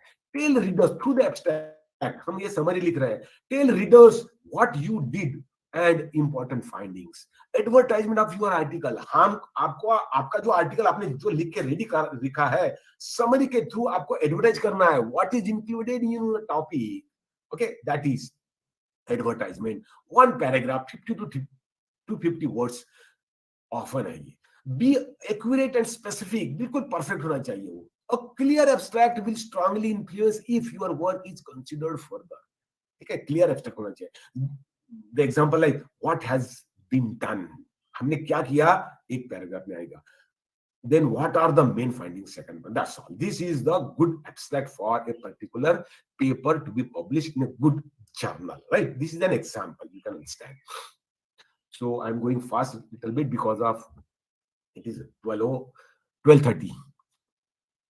Introduction, then coming, as I told you that it is the most important factor, puts your data into perspective. The place to consume readers that you know why your work is relevant also for them. मतलब ये सबको, जो भी reader होंगे सबको वो relevant लगना चाहिए. ऐसा यहाँ पर आपको एक ऐसी लिखना है. While maintaining the linkage between the other words and your work. Answer a series of questions. यहाँ पर देखो कि हम कैसा ये डायरेक्शन में जाते हैं. जो बिगिनिंग में क्या लिखेंगे, लास्ट में क्या लिखेंगे. In the section of introduction, what is the problem. जैसे कि हमको लिखना है गैस सेंसर. गैस सेंसर मतलब सेंसर की जरूरत क्या है, ये सब चीजें. Are there any exciting solutions. वहां पर कोई सॉल्यूशन मिला है लिटरेचर रिव्यू से. Which one is the best. Best है कोई तो बेस्ट हमारा है, उसमें से बेस्ट कैसा होता है ये दिखाने की कोशिश करेंगे.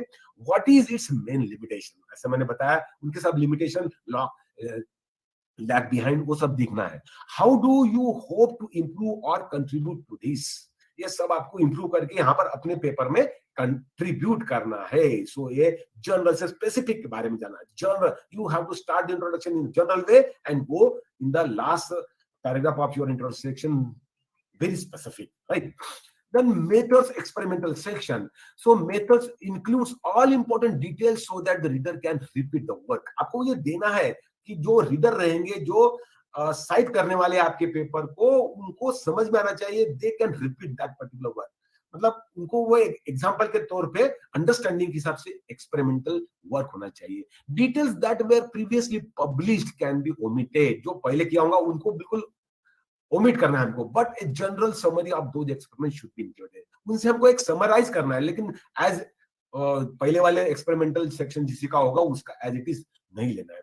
Give vendor names and addresses of equipment use, अगर उसमें हम अगर हमारे कौन सा स्पेसिफिक इक्विपमेंट अगर यूज किया है हमने, उस पर रिसर्च हमने किया होगा, तो वो अगर देंगे तो it would be better for publication. All chemical must be identified, मतलब हमने कौन से केमिकल यूज किया है, केमिकल के भी कुछ स्पेसिफिक होते हैं, जैसे कि मैन्युफैक्चरर, हाई मीडिया मैन्युफैक्चरर हो गया, देन और कोई अलग टाइप के मैन्युफैक्चर हो गया, मतलब मैन्युफैक्चरर कैसा है जिनके हमने वो केमिकल प्रॉकर कर लिया है, सप्लायर कौन है, तो अगर गुड क्वालिटी के केमिकल्स है तो वहां पर मेंशन करेंगे तो अच्छा रहता है।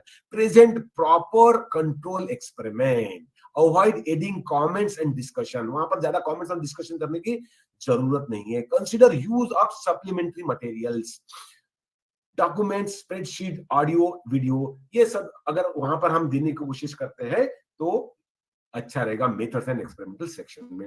Results and then discussion related to the results, what did you find, हमने क्या मिलाया है। Driving force of the publication, ये जो है रिजल्ट्स, ये सबसे और भी अहमियत रखता है इसमें, ड्राइविंग फोर्स है वो। Tell a clear and easy to understand story, जो भी रिजल्ट हमको मिलता है, looking to its earlier existed result by the another researcher, उनसे हमारा हटके कैसा रिजल्ट, अनएक्सपेक्टेड रिजल्ट आ रहे, ये कोशिश करना है हमको। The following should be included, the main findings, दस नॉट ऑल, सबके सब फाइंडिंग देने की जरूरत नहीं, हमको जो इंटरेस्टिंग आता है, जो मेन है, वो यहाँ लिखने की कोशिश करेंगे। Finding from experiment describe in the method section, जो हमने डिस्क्राइब ऑलरेडी किया है वो यहाँ पर नहीं देना चाहिए। Highlights finding that differ from findings in the previous publication and unexpected findings, ये जरूरी है यहाँ पर। What did you find, again illustrations are critical because figures and tables are most efficient way to present results. Caption and legends must be detailed enough to make figures and tables self-explanatory. No duplication of results described in the text or other illustration. Here it is very interesting quote. One picture is worth, एक ही picture है जो self explanatory होता है, 1000 words, पूरे 1000 words में उसको explain किया गया रहता है, ऐसा कोई पिक्चर होता है, ऐसा पिक्चर वहां देने की जरूरत है। फिगर्स हम उसका ड्रॉ करना चाहिए। So figures and tables appearance counts, जो भी आपके फिगर्स होंगे, जो भी टेबल्स होंगे, वो बहुत काउंटिंग करता है आपके पेपर्स में, weather it is a quality paper और not, getting warrant publication or not. So all those things you should keep in mind. How should be table, a clear descriptive and concise title placed above the title, table 1 and so table 2 and so. A good set of columns with units, इसमें unit लिखना जरूरी in bracket, that allow the reader to grasp the content of the table, मतलब exactly table से reader को पता लगना चाहिए what are the values. Then the figures, how should be figures, if you have a graph like that along axis and y axis, इसमें भी unit देना जरूरी है। Clear descriptive and concise caption place below the figure, जैसे मैं मेरे student को बताता हूँ कि फिगर दिखाओ, तो उनमें most of the students they don't write the units for their captions of this particular figure. यहाँ पर एक्स एक्सिस जो है, एक्स एक्सिस का में मेजरमेंट किया है, वाई एक्सिस का में measurement, just like x diffraction का अगर उन्होंने मुझे बार चार्ट भी निकाल के लाया तो उसमें ना उनके यूनिट नहीं दिया रहता, तो मैं उनको कई बार बोलता हूँ। तो ये as a new researcher, you should keep always in mind that every graph, every figure should have a well caption.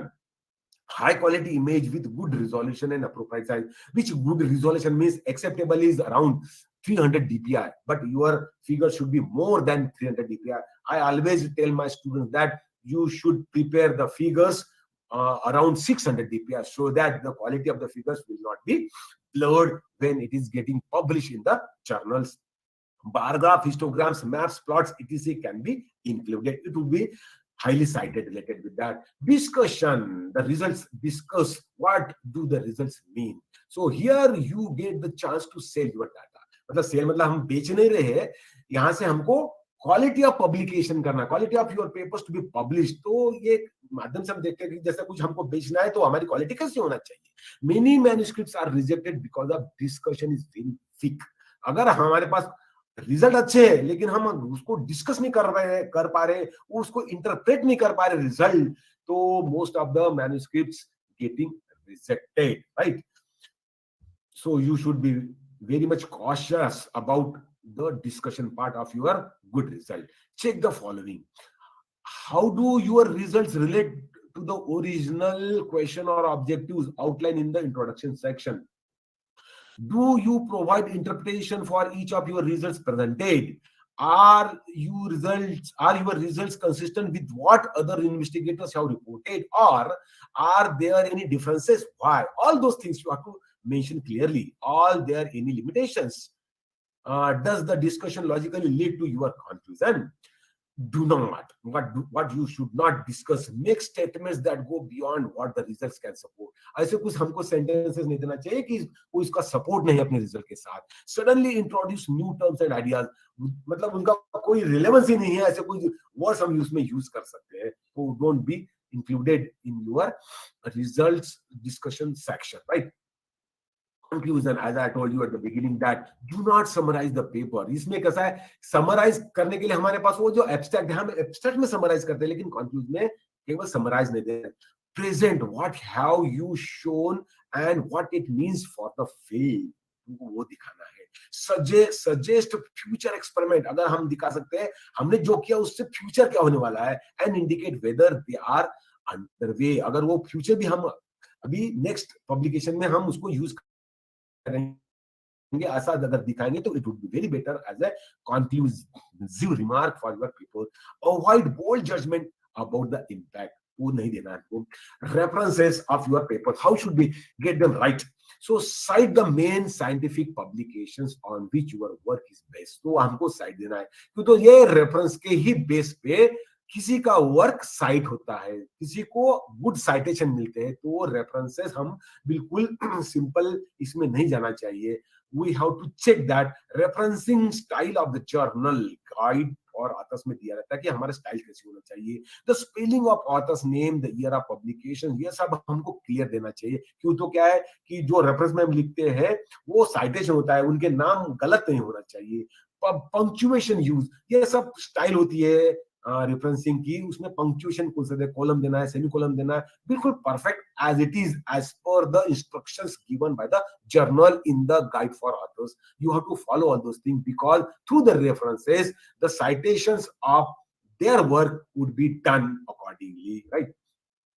And once you have clear cut paper writing in your hand and submitting your paper, you should need to provide some potential reviewers. मतलब क्या है कि experts कौन है आपके research करने के field में, तो वो भी एक आइडेंटिफाई करके हमको पब्लिशर को देना पड़ता है, एडिटर को देना पड़ता है कि who are the potential reviewers who can judge the papers whether it is a quality paper or not, having a warrant publication or not. Means the reviewers are the experts. तो reviewer जो होते हैं वो हमको ही देना पड़ता है.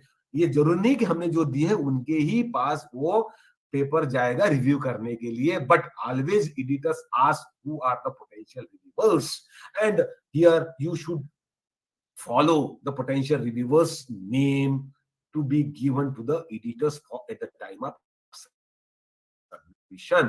Usually 3 to 6 हमको देना है. गाइड फॉर ऑथर्स में हमको दिखता है यहाँ पर देने के लिए. Authors in your subject area, आपके सी यूर, हमने जो भी रेफरेंसेस लिए उसमें से जो ऑथर दिखते कि तो हमने उन्हीं को रेफरेंस किया है, उनके वर्क को, कि तो हमारा बिल्कुल रेलेवेंट है उनके साथ में, उनमें से हम ऑथर्स ले सकते हैं. और दो authors should be of interest. ये नहीं कि मैंने मेरे इंडिया में काम किया और मेरे दोस्त लोग हैं यहाँ बैठे, नागपुर में है, मुंबई में है, दिल्ली में है, मैं उनका एज ए पोटेंशियल रिव्यूअर दे दूंगा नाम. नहीं, the name should be of international.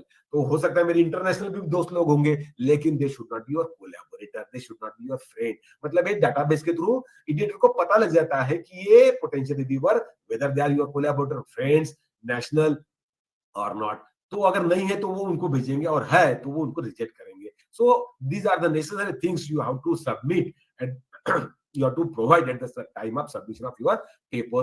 You have to follow some ethics issues during publication. Scientific misconduct, falsification of result, ये नहीं देना चाहिए. डाटा फैब्रिकेशन, मतलब डाटा हमको मैनिपुलेट नहीं करना है. जो भी डाटा है originality try to produce through your papers.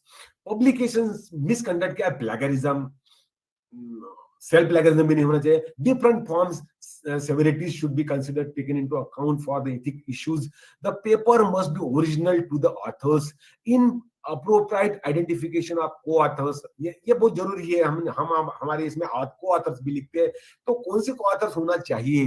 तो किसी के भी नाम डालना पहले चलता था, अभी नहीं है। These are now avoided. किसी के भी नाम हम नहीं डाल सकते, उनका कंट्रीब्यूशन हमको देना पड़ता है थ्रू क्रेडिट स्कोर के थ्रू।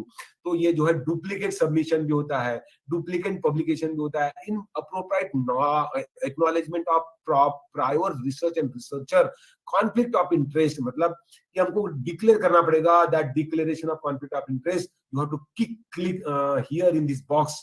अगर ये आपने क्लिक किया है तभी आपका पेपर सबमिटेड वो आगे जाएगा, otherwise the journal at the time of submission straightforward reject before passing through its respective editors, right? So authors declare that they have no known competing financial interest, मतलब आपका कुछ यहाँ से पेपर पब्लिकेशन में कमाई हो रही है क्या, ये भी जरूरी है। पर्सनल रिलेशनशिप्स क्या है, that could have appeared to influence the work reported in this paper, no non competent financial interest, ये देना जरूरी है। देंगे तो मतलब आपको कोई फाइनेंशियल गेन नहीं होना चाहिए, राइट? सबमिशन ऑफ मैन्युस्क्रिप्ट, मतलब आपके हाथ में पूरा का पूरा है और अभी सबमिशन करना है, तो आप जाएंगे एक रिसर्च जर्नल पे, वहां जाके क्लिक करेंगे। वहां पर मैंने बताया था, आप अगर और सीट के जाते होंगे तो it would be better for you, otherwise you go usual login ID and password, then you can click there, then you can have a different menu options that's like a new submission, revision and completed. So अगर ये आपका पहला submission है तो you have to go for submit new manuscript. अगर हमने submit करते हुए बीच में छोड़ दिया और कहीं दूसरे दिन, तीसरे दिन और कुछ एक महीने बाद भी आएंगे तो हमको वो इनकम्प्लीट सबमिशन में जाना पड़ेगा। मैं जैसे यहाँ पर एक ट्राई करके दिखा रहा था कि एक इनकम्प्लीट सबमिशन में गए हम, कि तो क्या है, यहाँ पर सबमिशन करके छोड़ दिया, मैंने सबमिट नहीं किया, तो वो दिखाता है कि आपका सबमिशन इनकम्प्लीट है। अगर हम यहाँ से क्लिक करेंगे तो वही पेपर प्रोसेस हो जाएगा। अगर हमको वो नहीं जाना है, वो ऐसी का वैसी ट्रैक में रहेगा, तो हमको अगर न्यू पेपर डालना है तो यहाँ पर जा सकते हैं। तो ये सिंथेटिक मेटर्स का एक एग्जांपल देके चल रहा था कि तो ये हमारा भी रिसेंट हुआ था इसके साथ में, ठीक है। अगर यहाँ पर पूरी प्रोसेस हो गई तो रिवीजन पे जब हमारा होता है तो ये सेम साइट पे आपको रिवीजन के बारे में दिखाता है। यहाँ पर आपके पास कोई और वही सेम पेपर रिवीजन के लिए आया है कि नहीं आया है, और सब होने के बाद, रिवीजन होने के बाद, पब्लिश होने के बाद हमको दिखाया कि paper is completed that submission with a decision। जैसे कि यहाँ पर 3 दिखा रहा था, मतलब 3 पेपर यहाँ पर कंप्लीट हो चुके हैं पब्लिकेशन तक। So this is the thing you can just get idea about the process of submission. Then submission of manuscript, जब हम करते हैं यहाँ पर अटैच टाइप ऑफ, जैसे कि हम यहाँ जाएंगे, मैंने अभी बताया कि हाँ अभी न्यू सबमिशन पे चले गए तो आपको ये स्लाइड ओपन हो जाएगा। यहाँ पर select article type, research paper, communication paper, short article, review article, यहाँ पर सब ऑप्शन आएंगे, उसमें से आपको देखना है रिसर्च पेपर, देन प्रोसीड। तो ये कंप्लीट हो गया article type selection. Then it goes to the attach file, then you have to attach of different file, manuscript, cover letter, figures, then tables, graphical abstract, all those things you have to attach one by one. Then it goes in the sequence like general information of the authors, different authors, co-authors also, reviews preferences, you have to provide some preferential reviewers name, potential reviewers we call. Then additional information, मतलब ये paper हमारा कहीं दूसरे journal को नहीं भेजा है, पहले भेज रहा है, पहले फर्स्ट टाइम भेज रहा है, ये सब एडिशनल इंफॉर्मेशन आएंगे।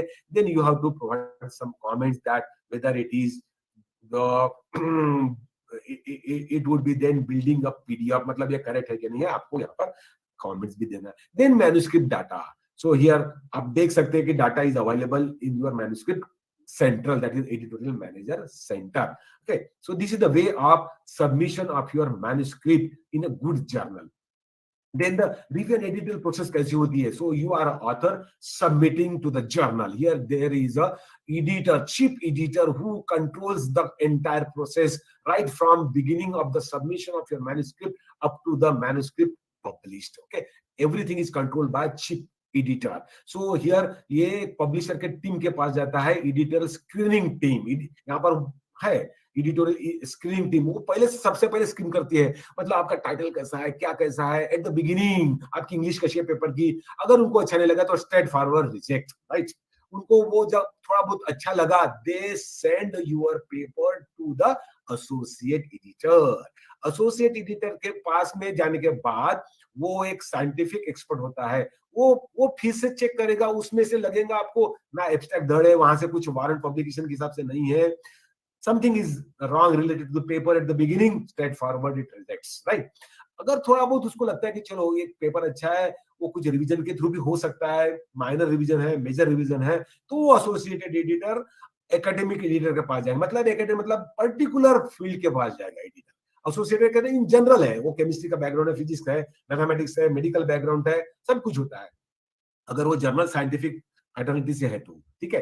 तो एकेडमिक एडिटर मतलब पर्टिकुलर फिजिक्स में गया तो नैनो के फील्ड में गया होगा, कोई सेंसर के फील्ड में गया होगा, उसके पास जाता है, मतलब वो एकेडमिक देखेगा उसमें है क्या नहीं है, साइंटिफिक है क्या नहीं है, तो वो उसके पास में भी है, weather it is straight forward rejected और नॉट, तो वो देखेगा एकेडमिक पुअर है, प्रेजेंटेशन पुअर है, स्ट्रेट फॉरवर्ड रिजेक्ट, देन उसको लगना चाहिए, मतलब कैसे ये पूरी थ्रू चैनल में हमारा पेपर पर्टिकुलर होना चाहिए, यहां से पास होना चाहिए, यहां से पास होना चाहिए, यहां से पास होना चाहिए, यहां से अगर हमारा पास होता है तो हमको पॉसिबिलिटी मिलती है, otherwise there is a great challenge of publishing a paper. So your paper should be very much important here in this direction. So peer review के पास जाएगा, मतलब रिव्यूअर के पास गया तो रिव्यूअर आपका पेपर रिव्यू करेगा और एकेडमिक एडिटर को भेजेगा, एकेडमिक एडिटर को लगता है तो मैन्युस्क्रिप्ट रिजेक्ट कर सकता है रिव्यूअर के डायरेक्शन के थ्रू, या फिर वो रिवीजन पे गया होगा तो आपने रिवीजन सबमिट किया तो फिर से रिव्यूअर के पास जाता है और वो रिवीजन चेक करता है whether it is corrected or not, then send to the academic editor, then academic editor take a decision whether your paper is a revised paper or original paper is good enough to require publication or not, then it will be accepted, that manuscript accepted, and send the paper to the publisher as it is. Then publisher contact to the corresponding author for its proofreading, and once the proofreading online is completed and submitting some required forms like copyright forms given to the publisher, then it is online publish your paper. Okay, this is the published direction. So this is the way of review and editor process. And at the last, I conclude myself as it is very important for all that publishing a research paper is challenging task, but it can be possible if you prepare your paper by following key information about the journal and structure of the paper. Always follow the guide for authors before writing your paper to publish it in the suitable journal. Prepare the quality research paper and try to publish it in the index with high impact factor or high site score journal. Even if the paper is rejected, ये बहुत बार होता है ऐसा, बहुत लोग है ना discourage हो जाते हैं, rejected in high impact factor journal, don't be discouraged yourself. Implement the comments from the editor and or reviewer, जो भी कमेंट आए होंगे रिजेक्शन के, वो कमेंट्स को आप इंप्लीमेंट करो, पेपर रिवाइज करो, दूसरे जर्नल भेजो, little bit having laser impact factor और साइट स्कोर, राइट? आप एक्चुअली आपका पेपर बन गया तो कहीं ना कहीं तो पब्लिश होने वाला है, लेकिन हम ट्राई करेंगे कि अच्छे जर्नल में जाना चाहिए, आपको अच्छा इंपैक्ट मिलना चाहिए. Publishing your research papers in high impact factor journals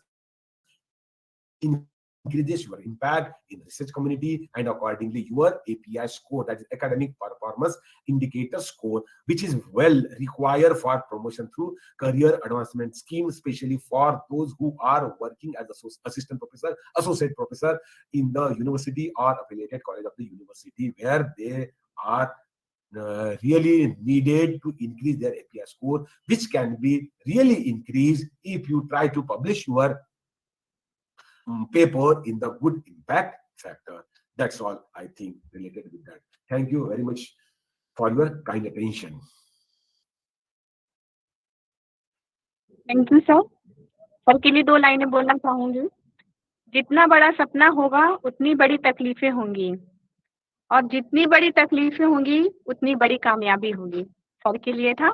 I thank you from the bottom of my heart for taking time from your busy schedule to be the guest speaker at our National E-Conference. Once again, thank you so much, sir. Now, I hand over the session to Dr. Yogita Thakur. Thank you so much, sir. Thank you.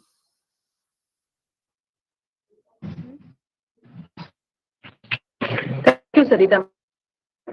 Good afternoon, all here. Paul, I have introduced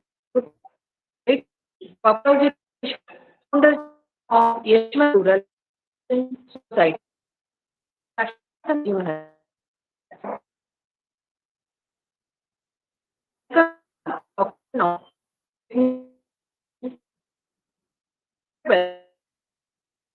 Rural Education Society.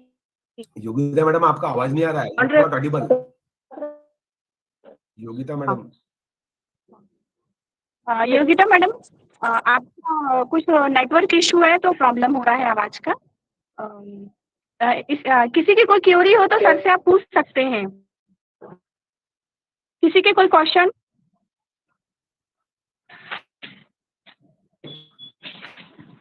Anyone?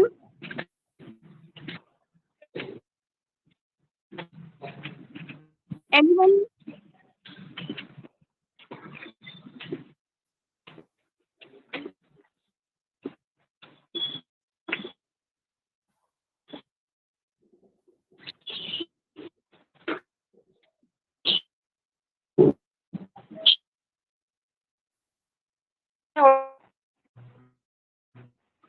Am I audible? Yes, madam. You are audible.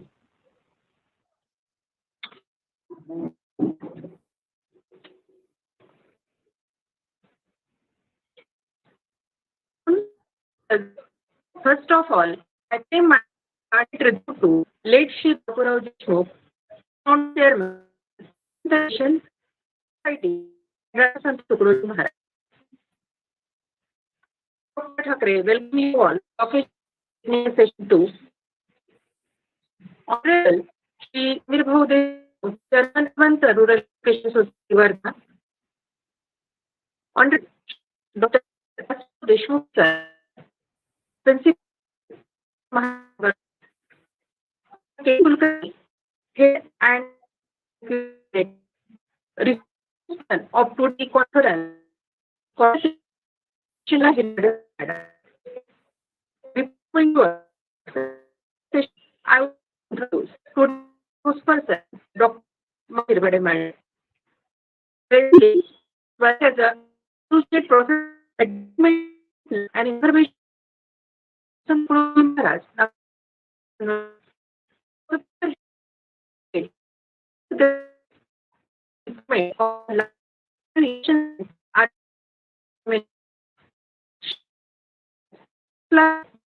Experience.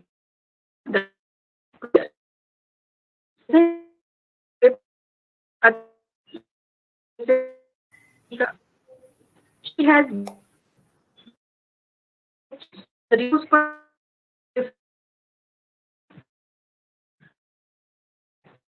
and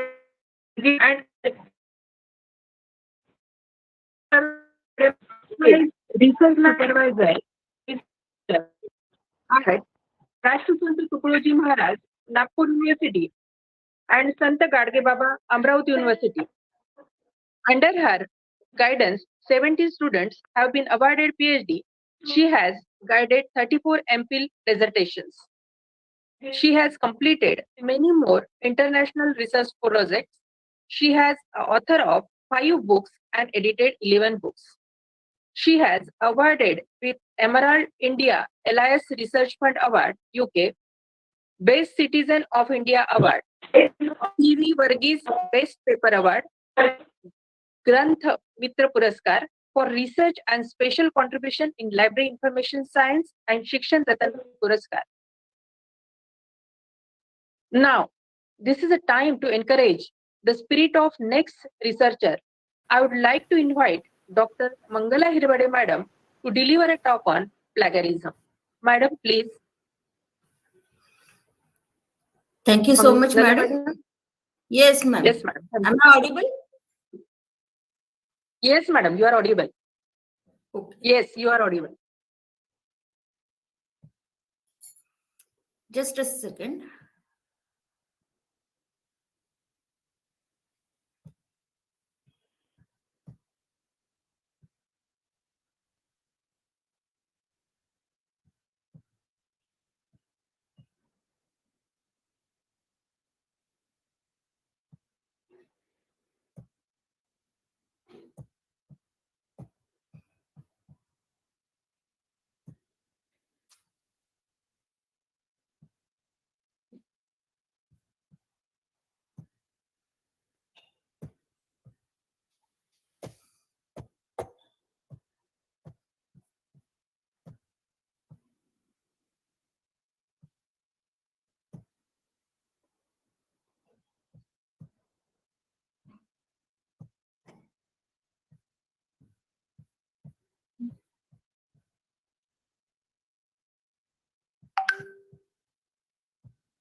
Madam, my presentation is visible? Yes, madam. Visible. Okay. So very good afternoon to all of you. And today I am going to talk on a very sensitive topic of research publications, that is the ethical issues in research publications. I would like to cover various types of guidelines, best practices, as well as the issues of plagiarism in detail. Then some of the guidelines issued by UGC in this domain. And lastly, the copyright. So all these issues I'm going to discuss in today's presentation.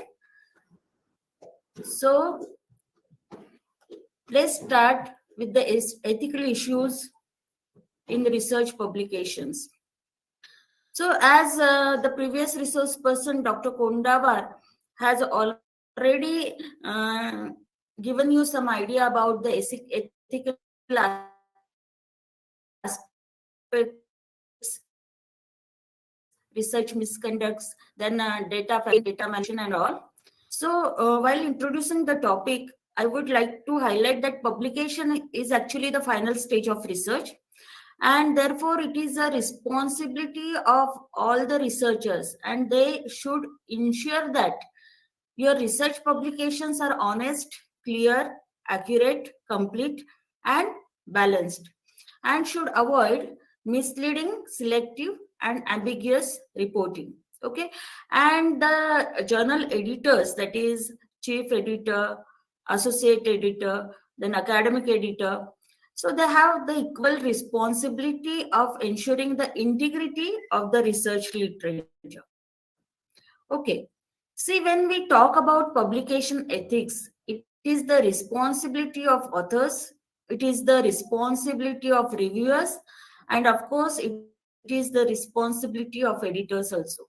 For authors, they should ensure that it is the original work, it is unpublished work, then it is not redundant submission, it is not duplicate submission, there is not conflict of interest, and of course he should cite all the references, okay, he has used for writing that particular publication. Then for reviewers, it is the sole responsibility of maintaining the confidentiality, competency.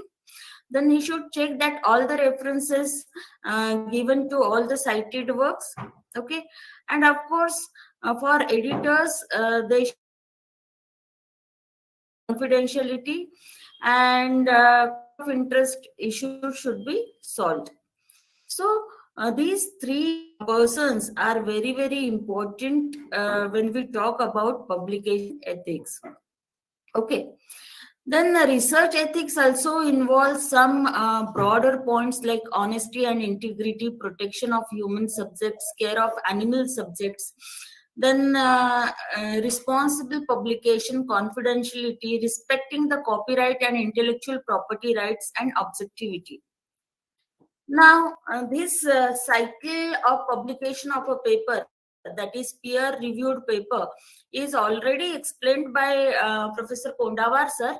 So I would not like to go into the detail of this process because he has explained it clearly. See friends, when we talk about publication ethics, so there are some standard guidelines we have, like journals instructions, that is journals author instructions, then Blackwell best practice guidelines, then COPE document is also there, COPE, that is Committee on Publication Ethics. And actually UGC has following COPE guidelines. That is why these COPE guidelines, to know these COPE guidelines, it is an important issue for all the academicians. Then there is one more, that is ICMJE, that is International Committee of Medical Journal Editors. Then GPP, that is Good Publication Practice for Pharmaceutical Companies. Then EMWA, it is European Medical Writers Association Guidelines. Then CSE, that is Council of Science Editors Guidelines. WEM is also there, that is World Association of Medical Editors. And EASE, that is European Association of Science Editors. So these are all the standard guidelines followed worldwide when we talk about publication ethics. You can see the homepage of this ICMJE, that is International Committee of Medical Journal Editors. All these guidelines are given over here. Then you can see, if you put the plagiarism word in these guidelines, so there are some guidelines here for plagiarism, like scientific misconduct, expression of concern and retraction, okay, and like that. If you want to see the guidelines for scientific misconducts, expressions of concern, and what is retraction, you can go through the details from its web page. Then here you can see this is one more guideline, standard guideline followed worldwide, that is good publication practice. Okay, it was the first guideline that provides details about how pharmaceutical companies should approach publications. Then there is one more, that is European Medical Writers Association guidelines. This is the homepage for it, and you can see the guidelines are discussed in this document. Okay. Now there is one more, that is Council of Science Editors, and you can see over here the homepage for that.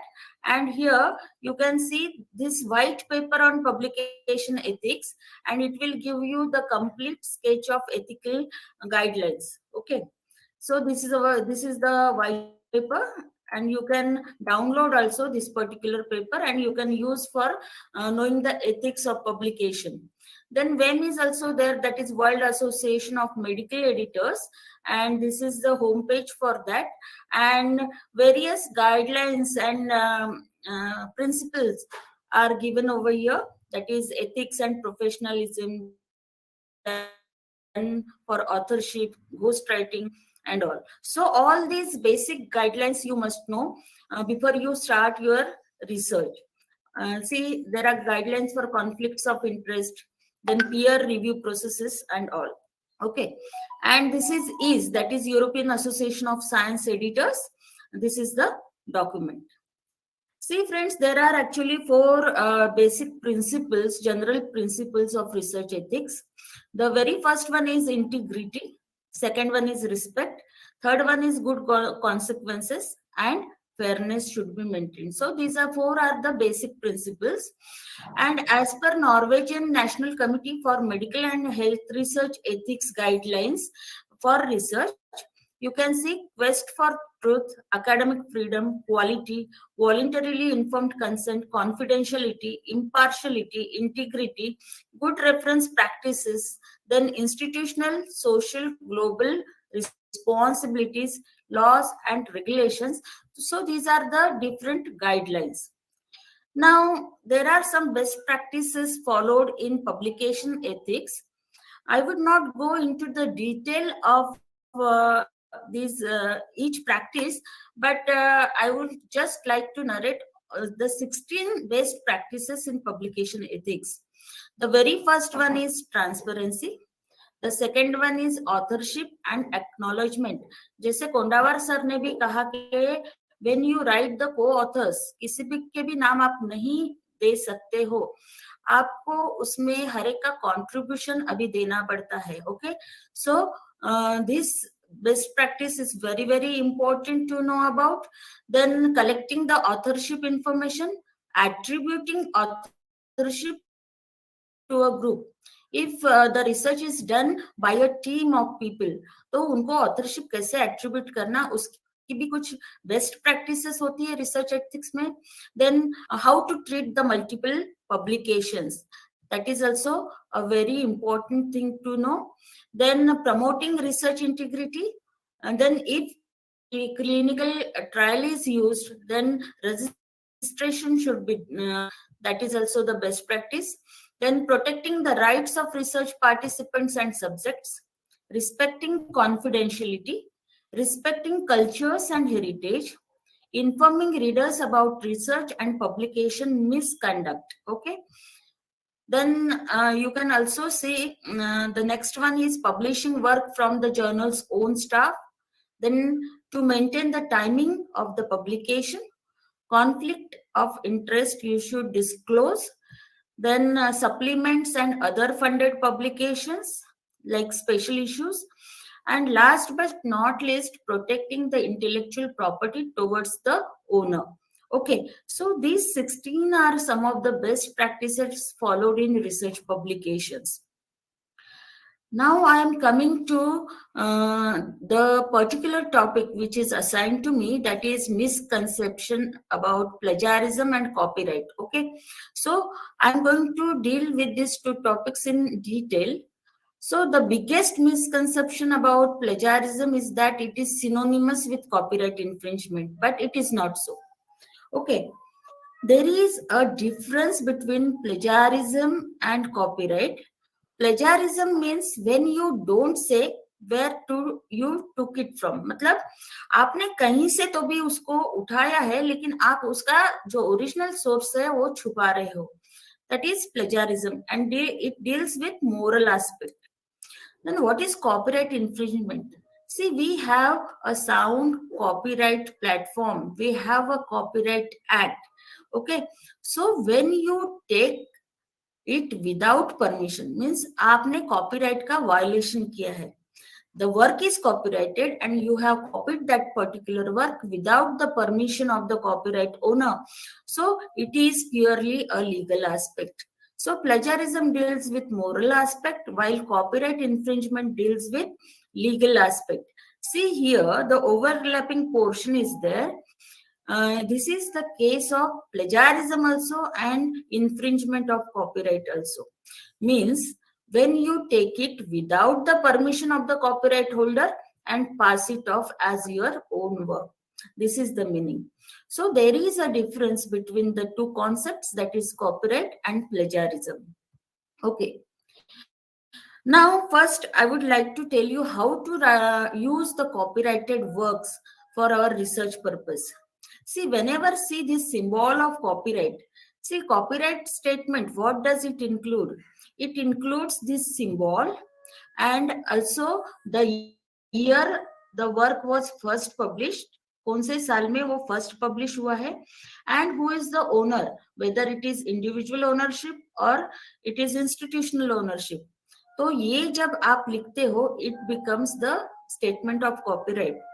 और कभी भी आपको एक चीज ध्यान में रखना है कि when you are using any copyrighted figure, if you are using any copyrighted work for your research, you should duly warn yourself कि पहले copyright का जो भी उनके conditions है उसको solve करना है आपको. See, copyright comes under intellectual property rights. It is the part of IPRs. और आप यहाँ पे देखेंगे कि ये एक ही चीज ऐसी होती है copyright कि आप अगर registration नहीं भी करते हो तो भी you become the copyright owner. But for extra protection of your work, you must register your work. Okay. Then how to use the copyrighted works for our research purpose? So there is a clause in our act, that is fair use guidelines. Okay, so that you can use for this. And see, we have a sound copyright act, that is Copyright Act of India. So it is a legal issue when you copy the copyrighted works without the permission of the owner. अभी देखिए, if I want some, I'm working on DNA, and if I want a nice image of DNA, so I will go to Google Images and I will see one very beautiful image, and I will take that particular thing in my paper. Okay, here you should check the copyright policy of that particular image, because in Google Images also there are some images, that is more than 60% images, they are copyrighted, and if there is a statement like copyrighted cannot be used without the permission of the copyright holder, in that case you should always seek the permission of the copyright owner, otherwise it will be treated as violation.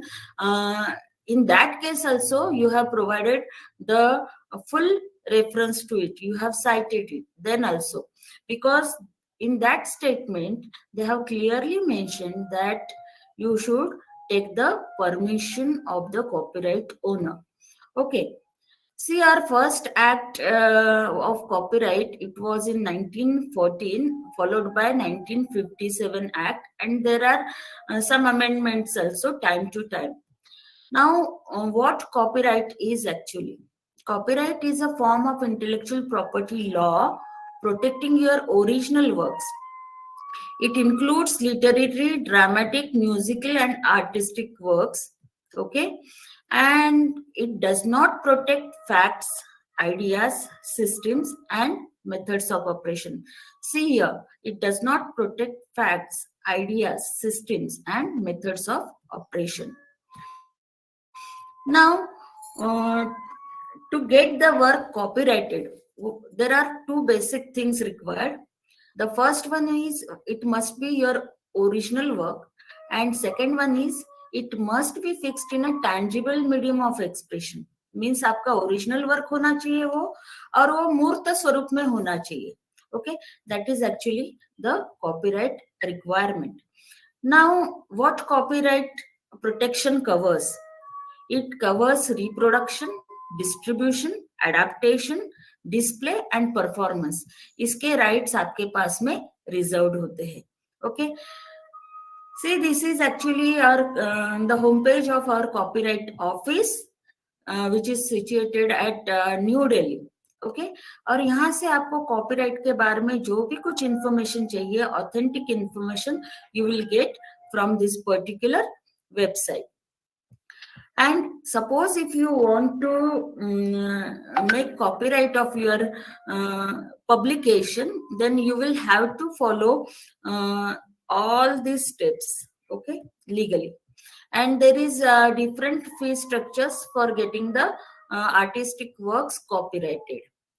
Now, how can we use copyrighted works in the capacity of researcher or an academician? So I have already told you there is a provision of fair use and the guidelines are given, and it will cover permissions. Whenever necessary, you take the permissions of using that particular work. Suppose they are charging fees, that is the royalty for that, you pay the fees. And the third one is contracts and licenses. So these three things are involved under the fair use. Now, fair use is an exemption to copyright law created to allow things such as commentary, parody, news reporting, research and education about copyrighted works.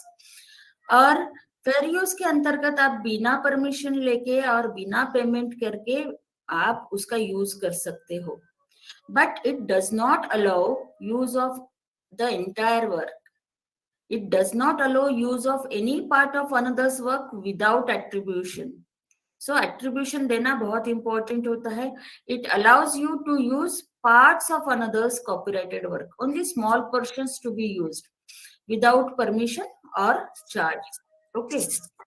So these are the things which are involved under fair use. So for use to be fair, आपको 4 criteria maintain करना है. Only small portions can be used. That is the criteria of brevity.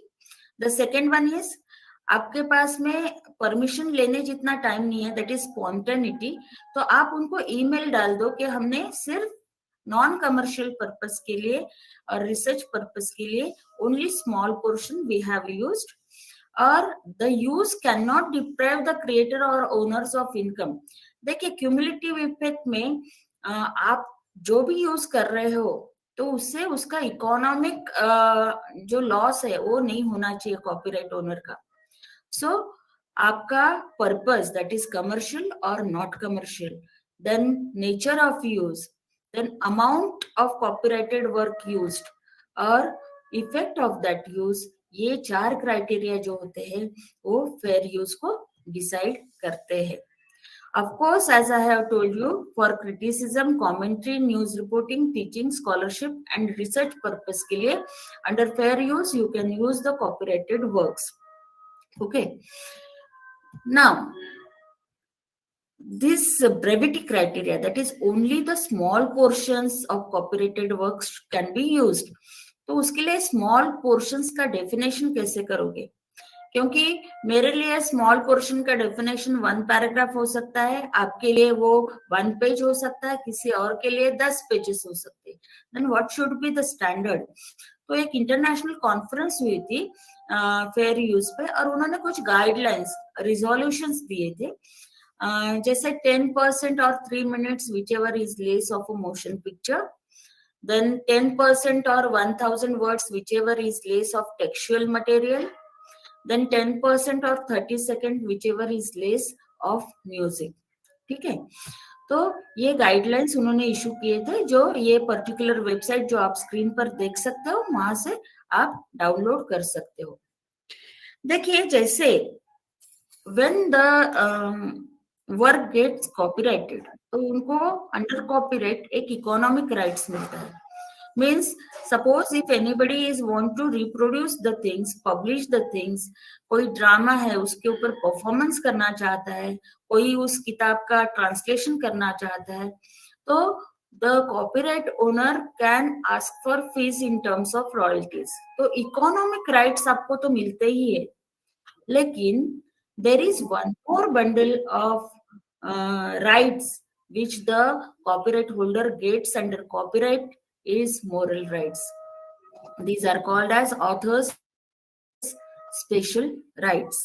ये author special rights में आते हैं right to paternity and right to integrity. देखिए, right to paternity, इसका थोड़ा बहुत संबंध जो होता है वो हम प्लेजारिज्म इश्यूज के साथ में भी लगा सकते हैं. Right to paternity, see this is law, copyright is a law, it is an act. Okay, plagiarism के लिए कोई एक्ट नहीं है, गाइडलाइंस है, लेकिन एक्ट नहीं है.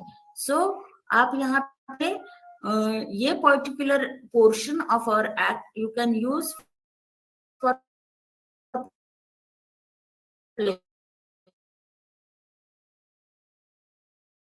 plagiarism issues also. That means to restrain or claim damages in respect of any distortion, mutilation, modification or other act. Okay.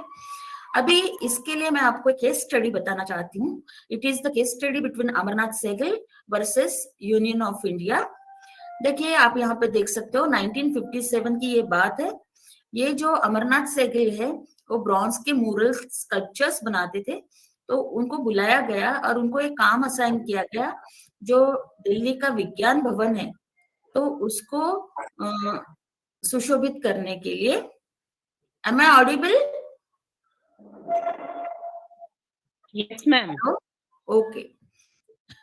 Delhi का जो विज्ञान भवन है उसको सुशोभित करने के लिए उनको एक ब्रॉन्ज म्यूरल स्कल्पचर बनाने के लिए दिया गया था.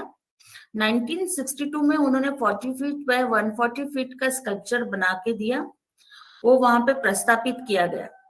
1979 में उसी बिल्डिंग का रिनोवेशन किया गया और वो जो पर्टिकुलर म्यूरल बनाया था उन्होंने द देन अथॉरिटीज ने स्टोर रूम में डंप कर दिया.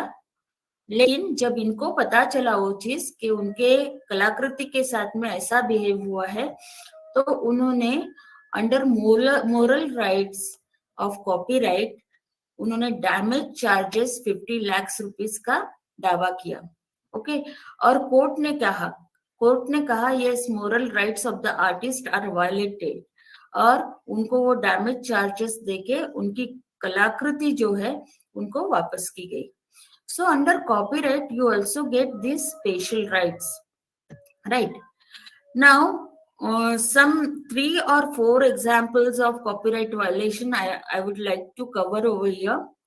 There was one Crazy 4 case, और Crazy 4 का जो एक टाइटल सॉन्ग था was picturized on Shahrukh Khan and Hrithik Roshan.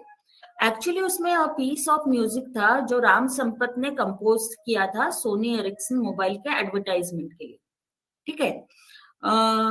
जो फिल्म है वो रिलीज होने वाली थी फ्राइडे को, तो राम संपत जी जो है उन्होंने पिटीशन फाइल किया बॉम्बे हाई कोर्ट में मंडे को, और डैमेज चार्जेस ₹4 करोड़ क्लेम किए उन्होंने.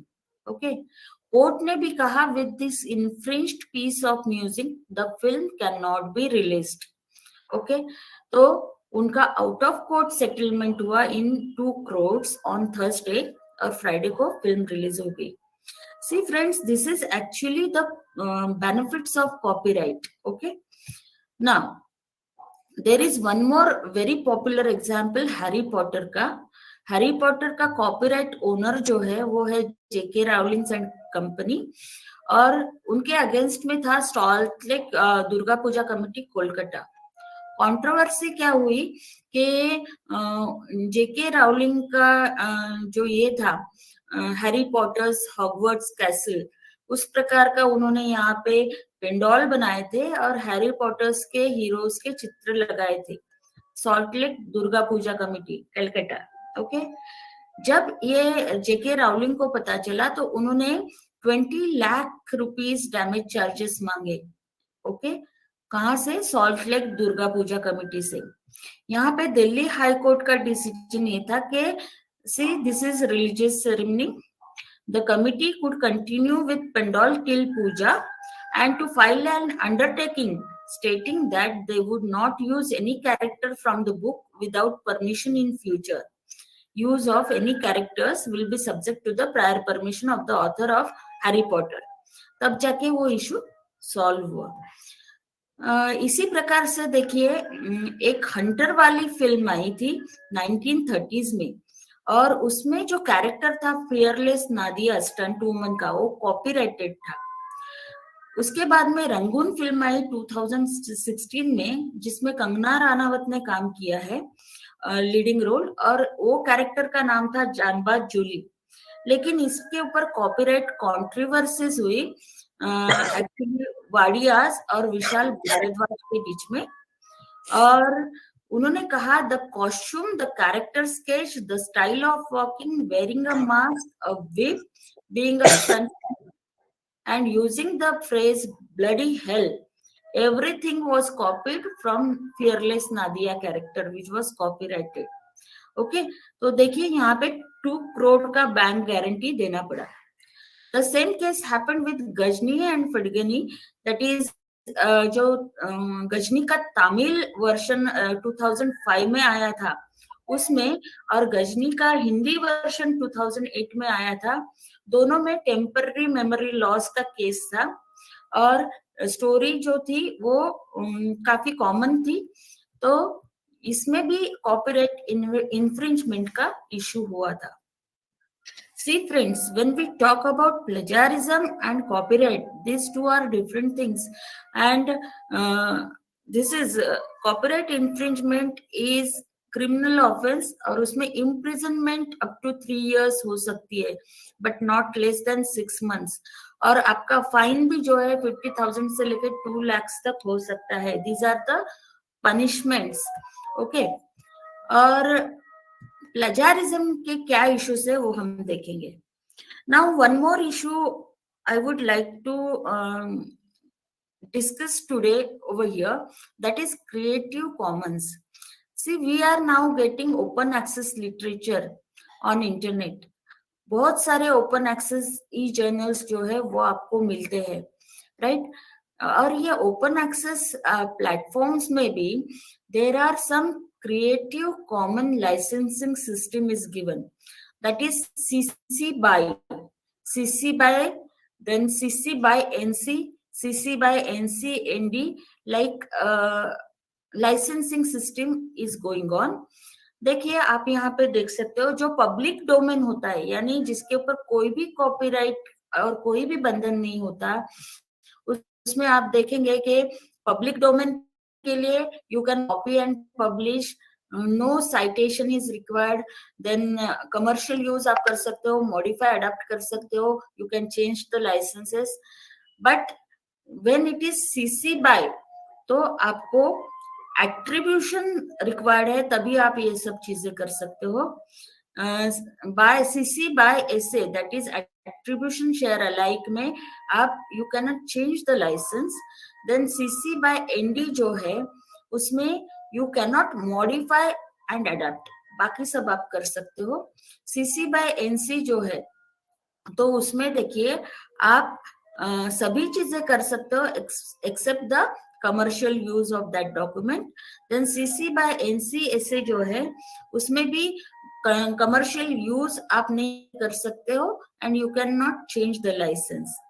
And CC by ND and ये जो है no derivatives NO ND no CC by NC ND, और इसमें भी आप यहाँ पे देख सकते हो कमर्शियल यूज कैन नहीं कर सकते और मॉडिफाई और एडप्ट नहीं कर सकते।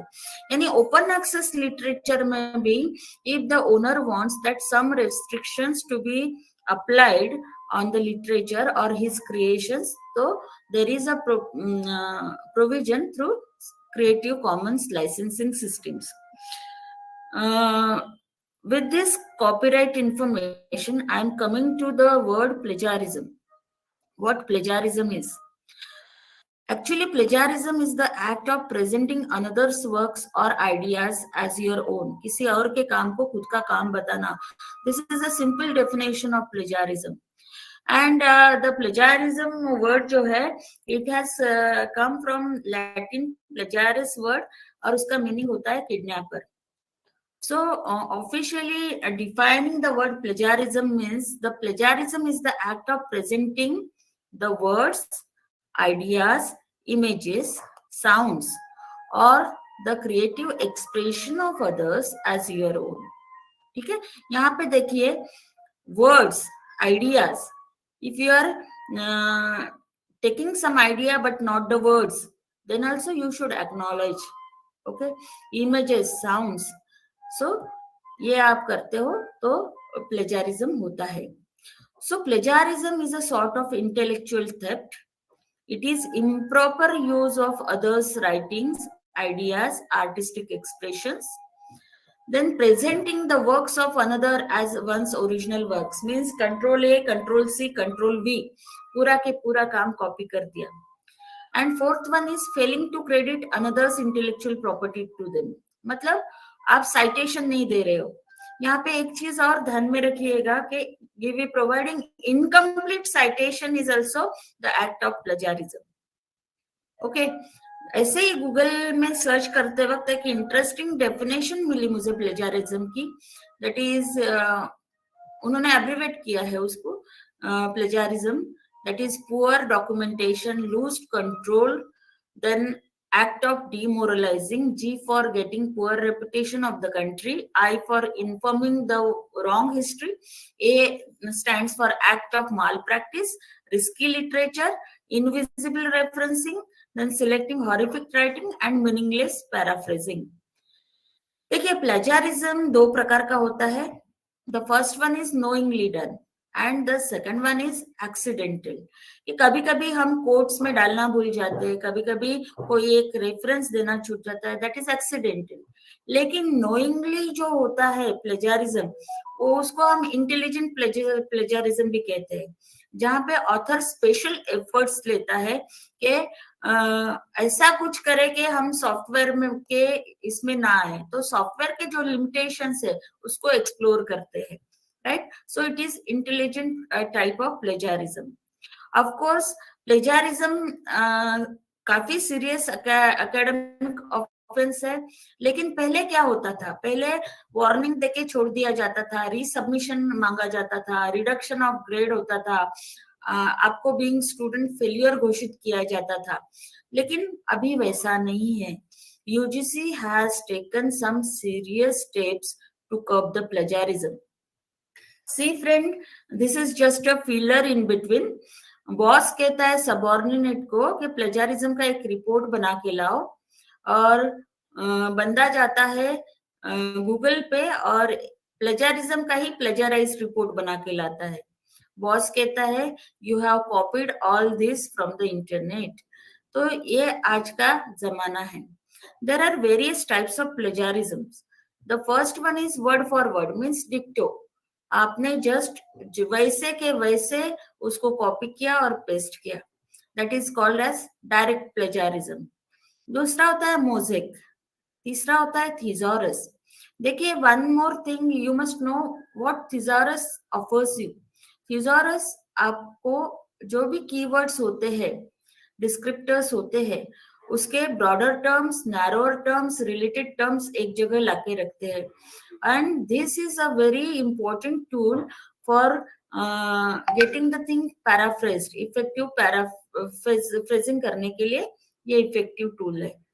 कभी कभी कोई आइडियाज किसी और के आइडियाज को बोरो करता है without cite giving the citation, क्योंकि उनके मन में ये रहता है we have not used any of the word but just idea has been borrowed, but you should give the citation if you have borrowed the idea.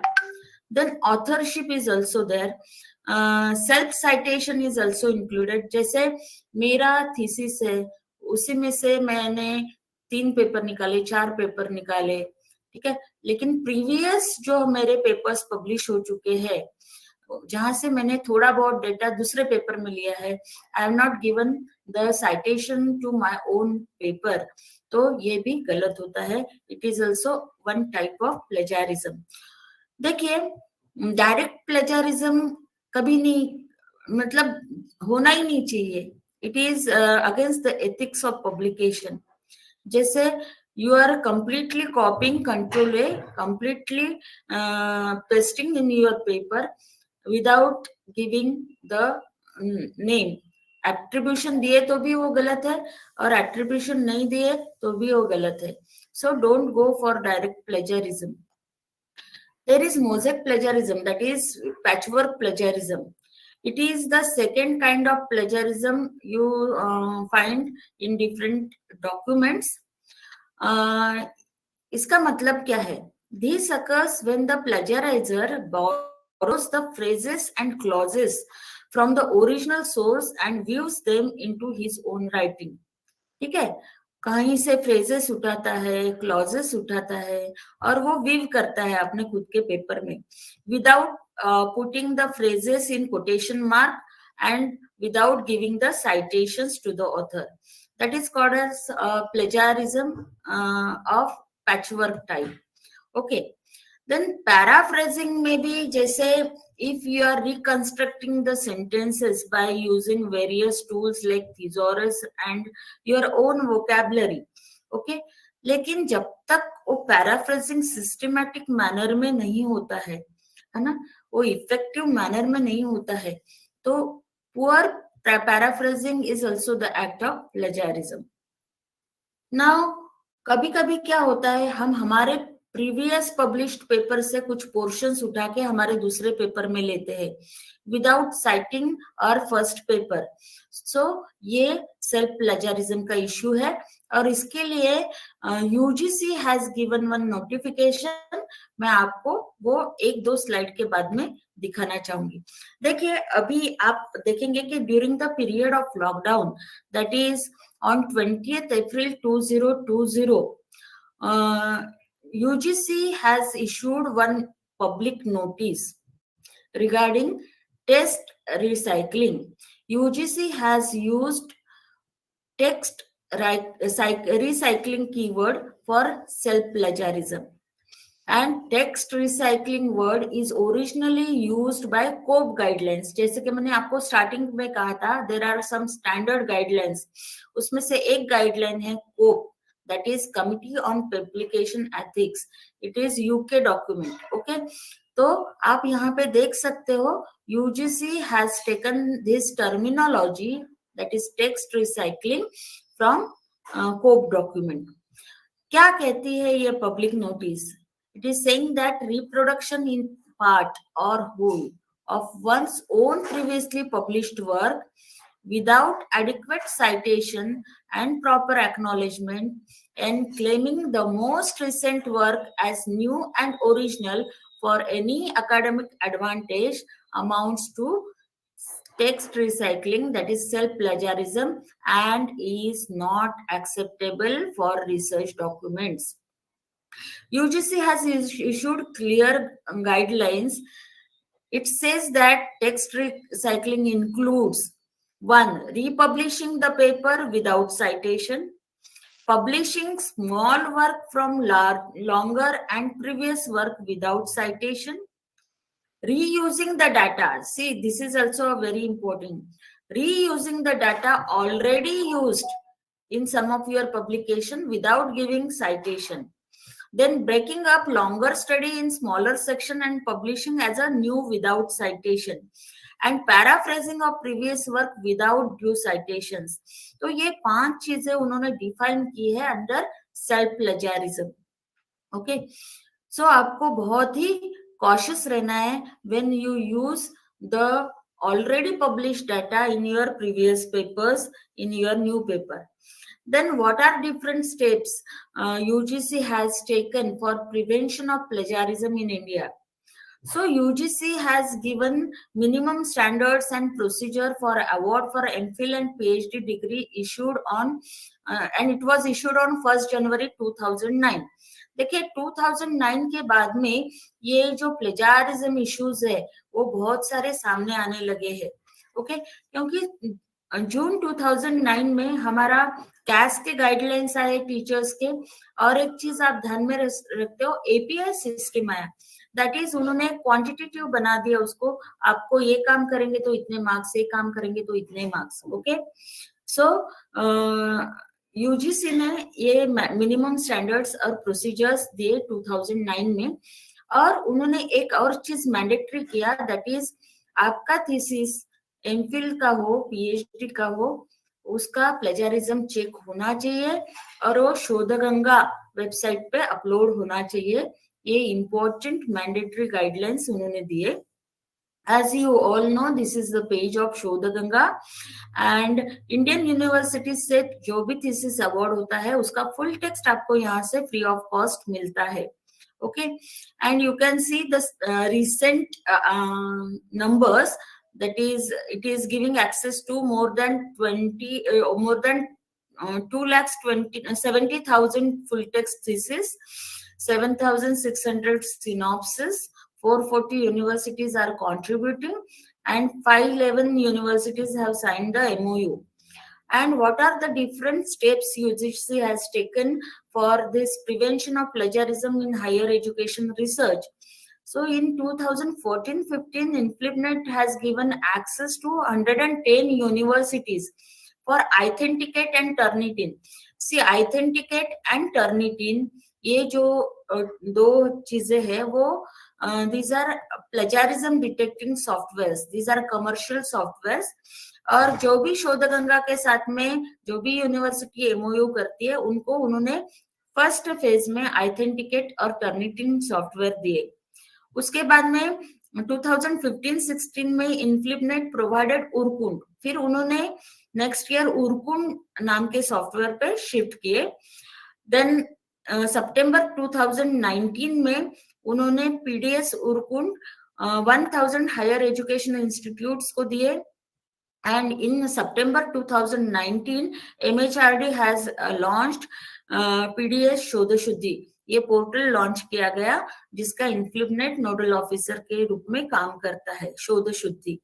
So as on today, UGC has recommended the use of Urkund software for plagiarism check for the thesis, and they have also launched one portal through MHRD. उन्होंने ये portal ये किया है जहां से आपको online access members को यहाँ से मिलता है. Okay, that is Shodhshuddhi. Now I am coming to a very very important notification which is very important for all the teachers and researchers, and that is dated 23rd July 2018 का ये notification है. और उन्होंने इसको कहा है promotion of academic integrity and prevention of plagiarism in higher educational institutes regulation 2018, जो हम सबको लागू किया गया है. इसमें पॉइंट नंबर 6 आप देखेंगे, that is related to curbing plagiarism. तो उन्होंने ये पूरे गाइडलाइंस दिए हैं to curb the plagiarism in university research. Okay, उन्होंने सबसे पहला दिया है कि higher education institute shall declare and implement the technology based mechanism using appropriate software so as to ensure that documents such as thesis, dissertations, and publications are free of plagiarism at the time of their submission. यानी आपका thesis, dissertation और research paper, उसको आपको technology based mechanism यानी the software which is recommended by UGC, that is Urkund, उसमें आपको check करना है and you should ensure that it is free of plagiarism before the submission. Then the mechanism shall be made accessible to all engaged in research work. उन्होंने कहा कि ये जो software का एक्सेस है वो आपको सबको देना है, student, faculty, researcher and staff जो भी रिसर्च में एंगेज्ड है. The third point they have given that every student submitting a thesis, dissertation or any other such document to the higher education institute shall submit an undertaking indicating that the document has been prepared by him or her and that the document is his or her original work and it is free of plagiarism. यानी ये student का undertaking वो पहले देगा. Then the fourth one is the undertaking shall include the fact that the document has been duly checked to plagiarism detection tool approved by higher education institute. Okay. Am I audible? Yes, ma'am, you are. Okay. See, the fifth point they have given that higher education institute shall develop a policy on plagiarism and get it approved by its relevant statutory body or authorities. And the approved policy shall be placed on the homepage of the website.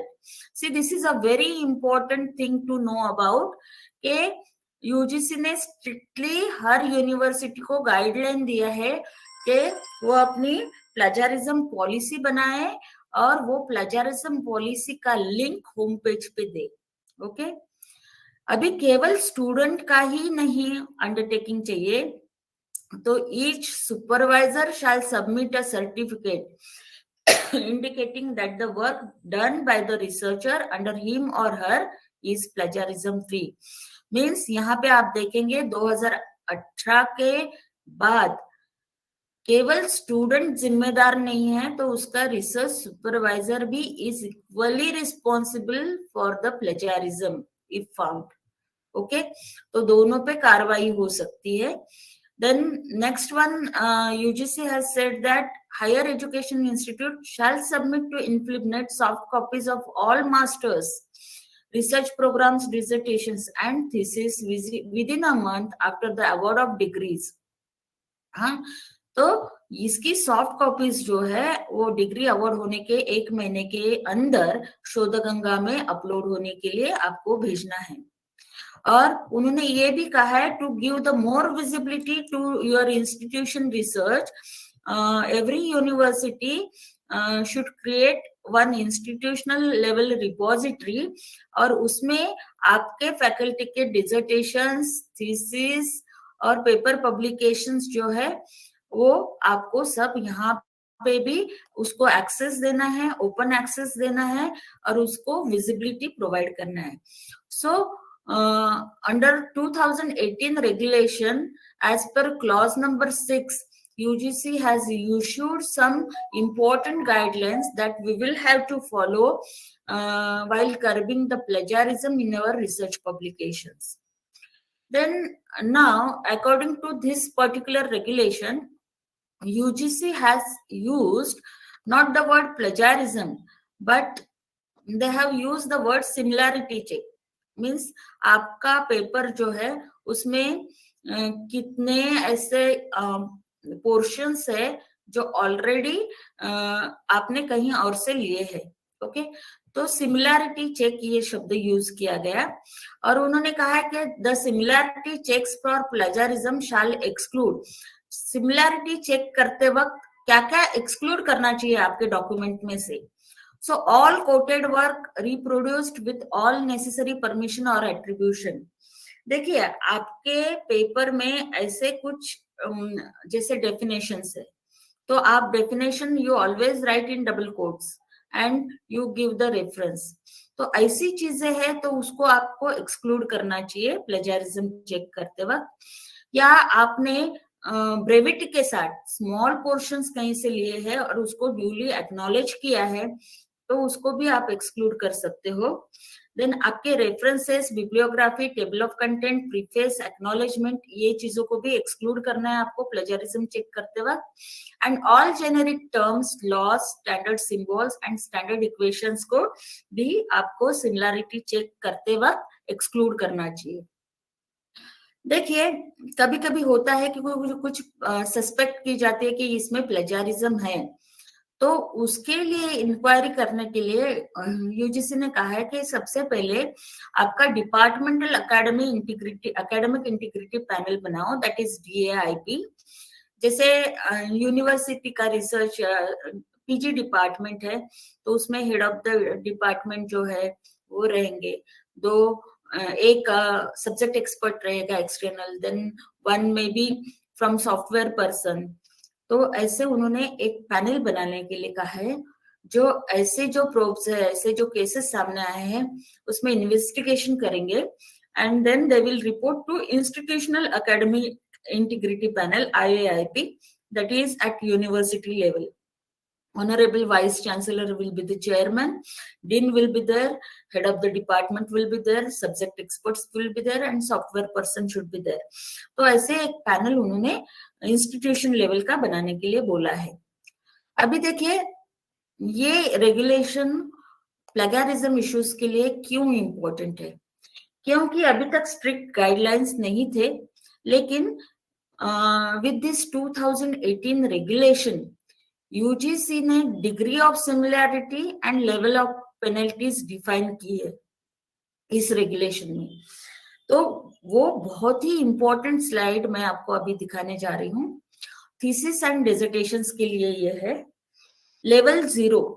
So according to 2018 regulation of UGC, अगर आपके thesis या dissertation में below 10% similarity पाई जाती है, then there will not be any penalty. लेकिन level 1 में अगर आपके थीसिस या डिसर्टेशन में 10 to 40% के बीच में सिमिलैरिटी चेक फाउंड होता है, the student will have to resubmit the work within 6 months, यानी और 6 महीने उसको काम करने दिए जाएंगे, उसको रीसबमिट करना पड़ेगा।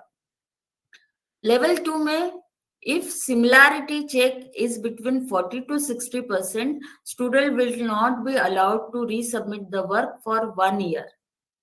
And if it is more than 60% similarity check, then registration of the student will be cancelled. तो ये गाइडलाइन है।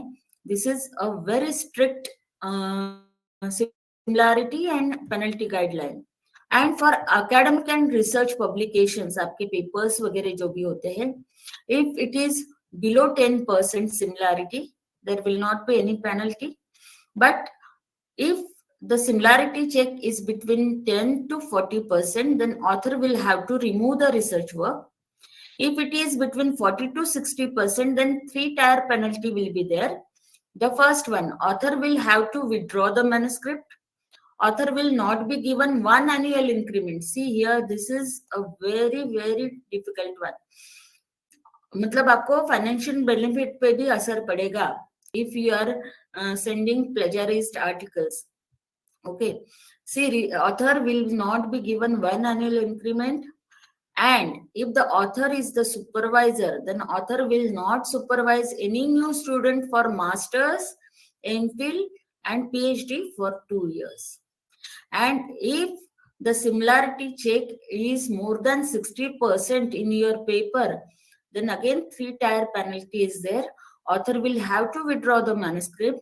Author will not be given 2 annual increments. And thirdly, author will not supervise any new student for masters, MPhil, PhD for 3 years. Okay. So this is a very strict step taken by UGC. Okay. Then actually why do people plagiarize? उसके कुछ कारण होते हैं, जैसे ignorance, lack of knowledge of ethics, poor writing skills, then chances of getting caught or action being taken is slim in universities. लेकिन अभी ये कारण नहीं हो सकता, क्योंकि यूनिवर्सिटीज में अभी एक मैकेनिज्म आ गया है to detect the plagiarism. So to avoid plagiarism in your research publication is the very first step is cite the sources. You be very honest. Then use quotation marks in the sentences. देखिए quotation marks use करना बहुत ही healthy practice है अगर आप किसी और के sentences use करते हो while writing the definition, explaining the concepts and give the attribution. Then perfect paraphrasing, that is the skill to be inculcated within yourself. Then present your own ideas as far as possible. आपके खुद के ideas को explore करो and always use plagiarism checker. Okay, so these things are there.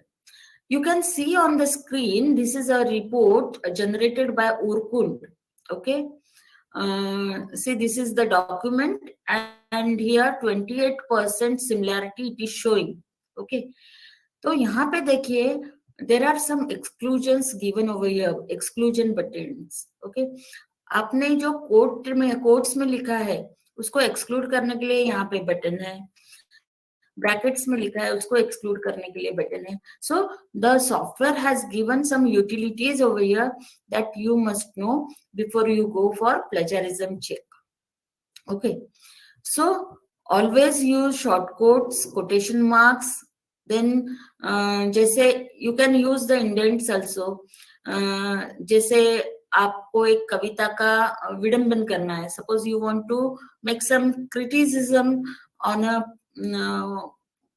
Poem. Okay, तो उसमें आपको क्या करना पड़ता है कि उसका रेडी रेफरेंस के लिए आपको वो पोएम वहां पे देना पड़ता है ताकि आप उसके ओरिजिनल क्रिटिसिज्म कर सको.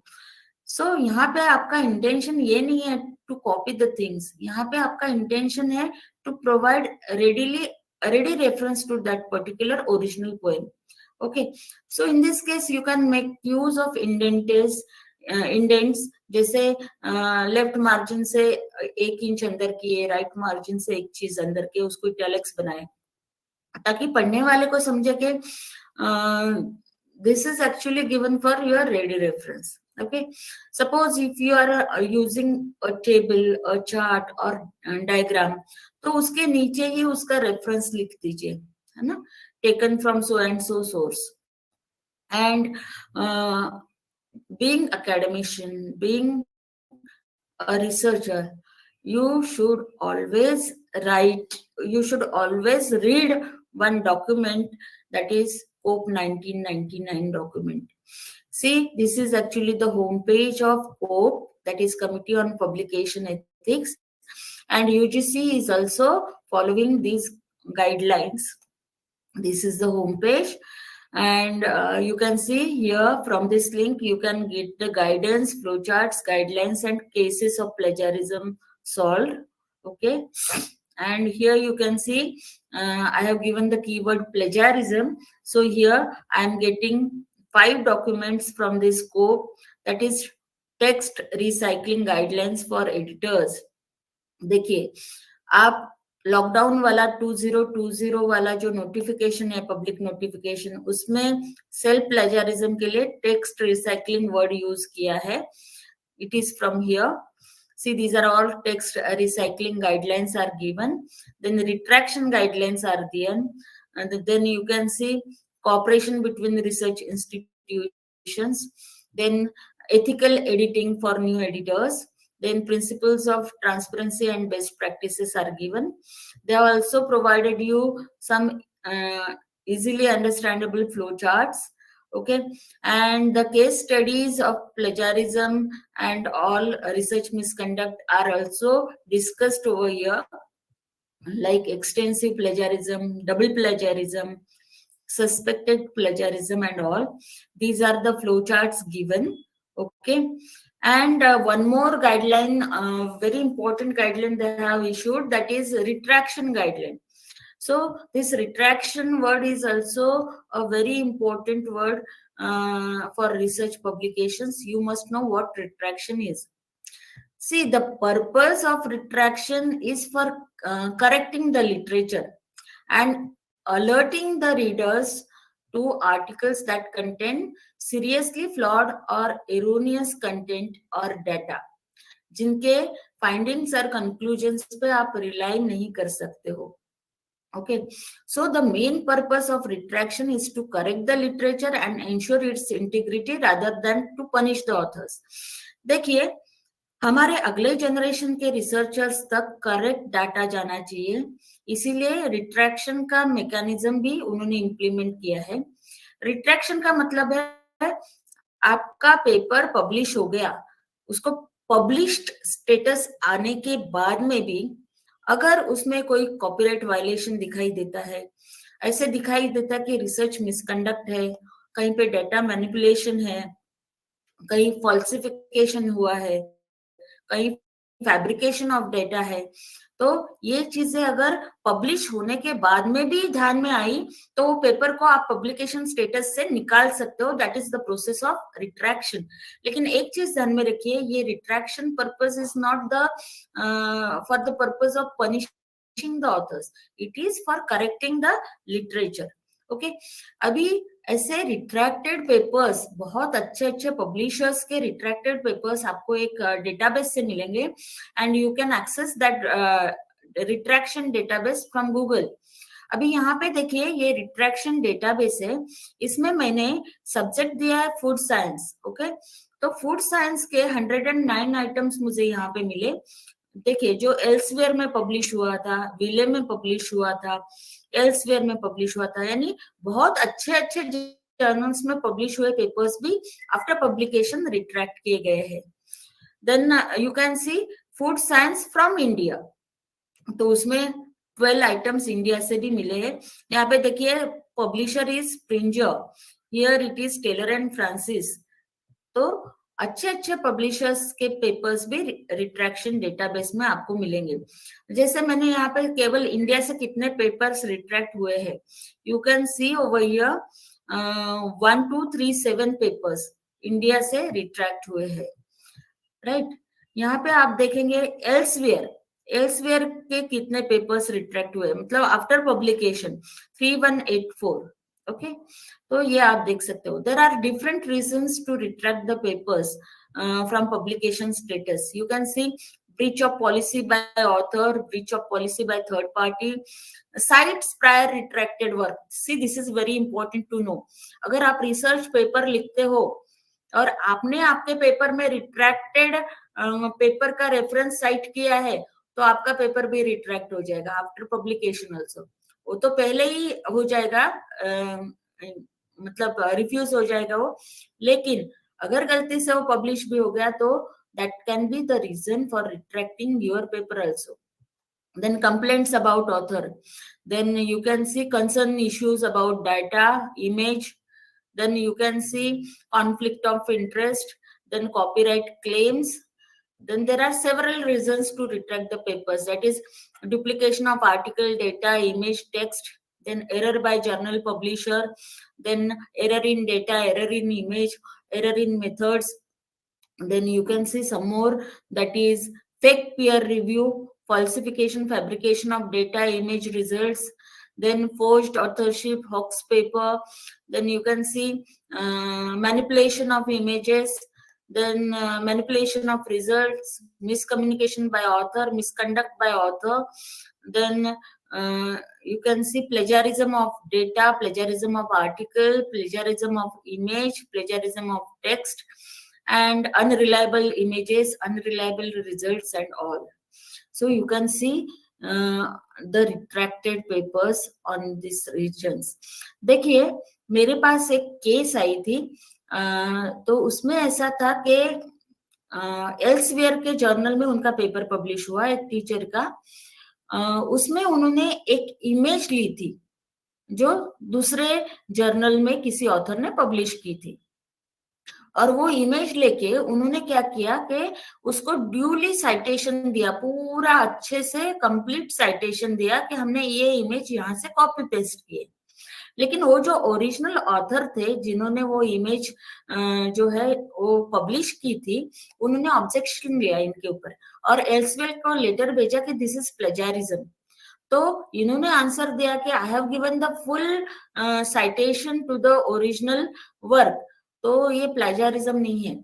लेकिन वो जो ओरिजिनल ऑथर थे उनका जो जर्नल था उसमें एक स्टेटमेंट लिखा था, कॉपीराइट स्टेटमेंट, कि ये जर्नल में पब्लिश हुए जो भी आर्टिकल्स है उसमें से कोई भी डेटा आपको लेना है तो आपको प्रायर परमिशन लेना पड़ेगा।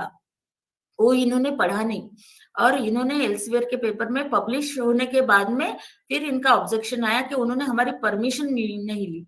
एक्नॉलेज किया, that is different issue, but उन्होंने परमिशन नहीं लिया जो कि कॉपीराइट स्टेटमेंट में वो क्लियरली लिखा है।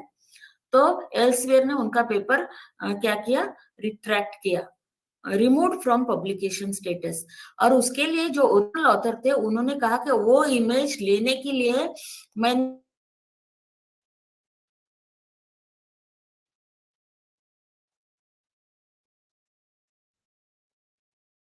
paper without my permission, this is misconduct of research। और सही में एल्सवेयर को वो निकालना पड़ा। सो this is actually the retraction mechanism you can सी। देखिए पैंडेमिक का ड्यूरेशन जो था उसमें बहुत सारे पेपर्स कोविड-19 पे पब्लिश हुए और उतनी ही गति से वो रिट्रैक्ट भी हो गए because of some erroneous things. Okay, so these are all the papers which was this is the data from PubMed। तो जो पब्लिश तो किए गए लेकिन उतनी ही गति से वो रिट्रैक्ट भी हो गए कोविड के ऊपर के। ओके, ये जो पर्टिकुलर पब्लिकेशन ethics.org जो साइट है कोप की, वो आपको कुछ ई लर्निंग मॉड्यूल्स भी देते हैं ये सब चीजों में। तो अगर आपको इसमें और इंटरेस्ट है तो you can also learn from this modules. अभी देखिए ये जो रिसर्च एथिक्स होते हैं उसमें कोलैबोरेशन वर्ड भी बहुत इंपॉर्टेंट होता है। ओके, दो इंडिविजुअल्स में कोलैबोरेशन, इंस्टीट्यूशंस में, बिजनेसेस में कोलैबोरेशन जो होता है उसमें कोलैबोरेटिव रिसर्च का कॉन्सेप्ट अभी बढ़ रहा है। इसमें क्या होता है कि आप शेयर करते हो एक्सपर्टाइज, देन आपको नए नए आइडियाज मिलते हैं रिसर्च के। ओके, तो this is a very good thing to collaborate. Okay, लेकिन it should be ethical collaboration. अभी देखिए this is one of the example, for an individual class assignment two authors A and B decide to collaborate. A compiles research notes, B identifies the main findings, and both write their own original papers,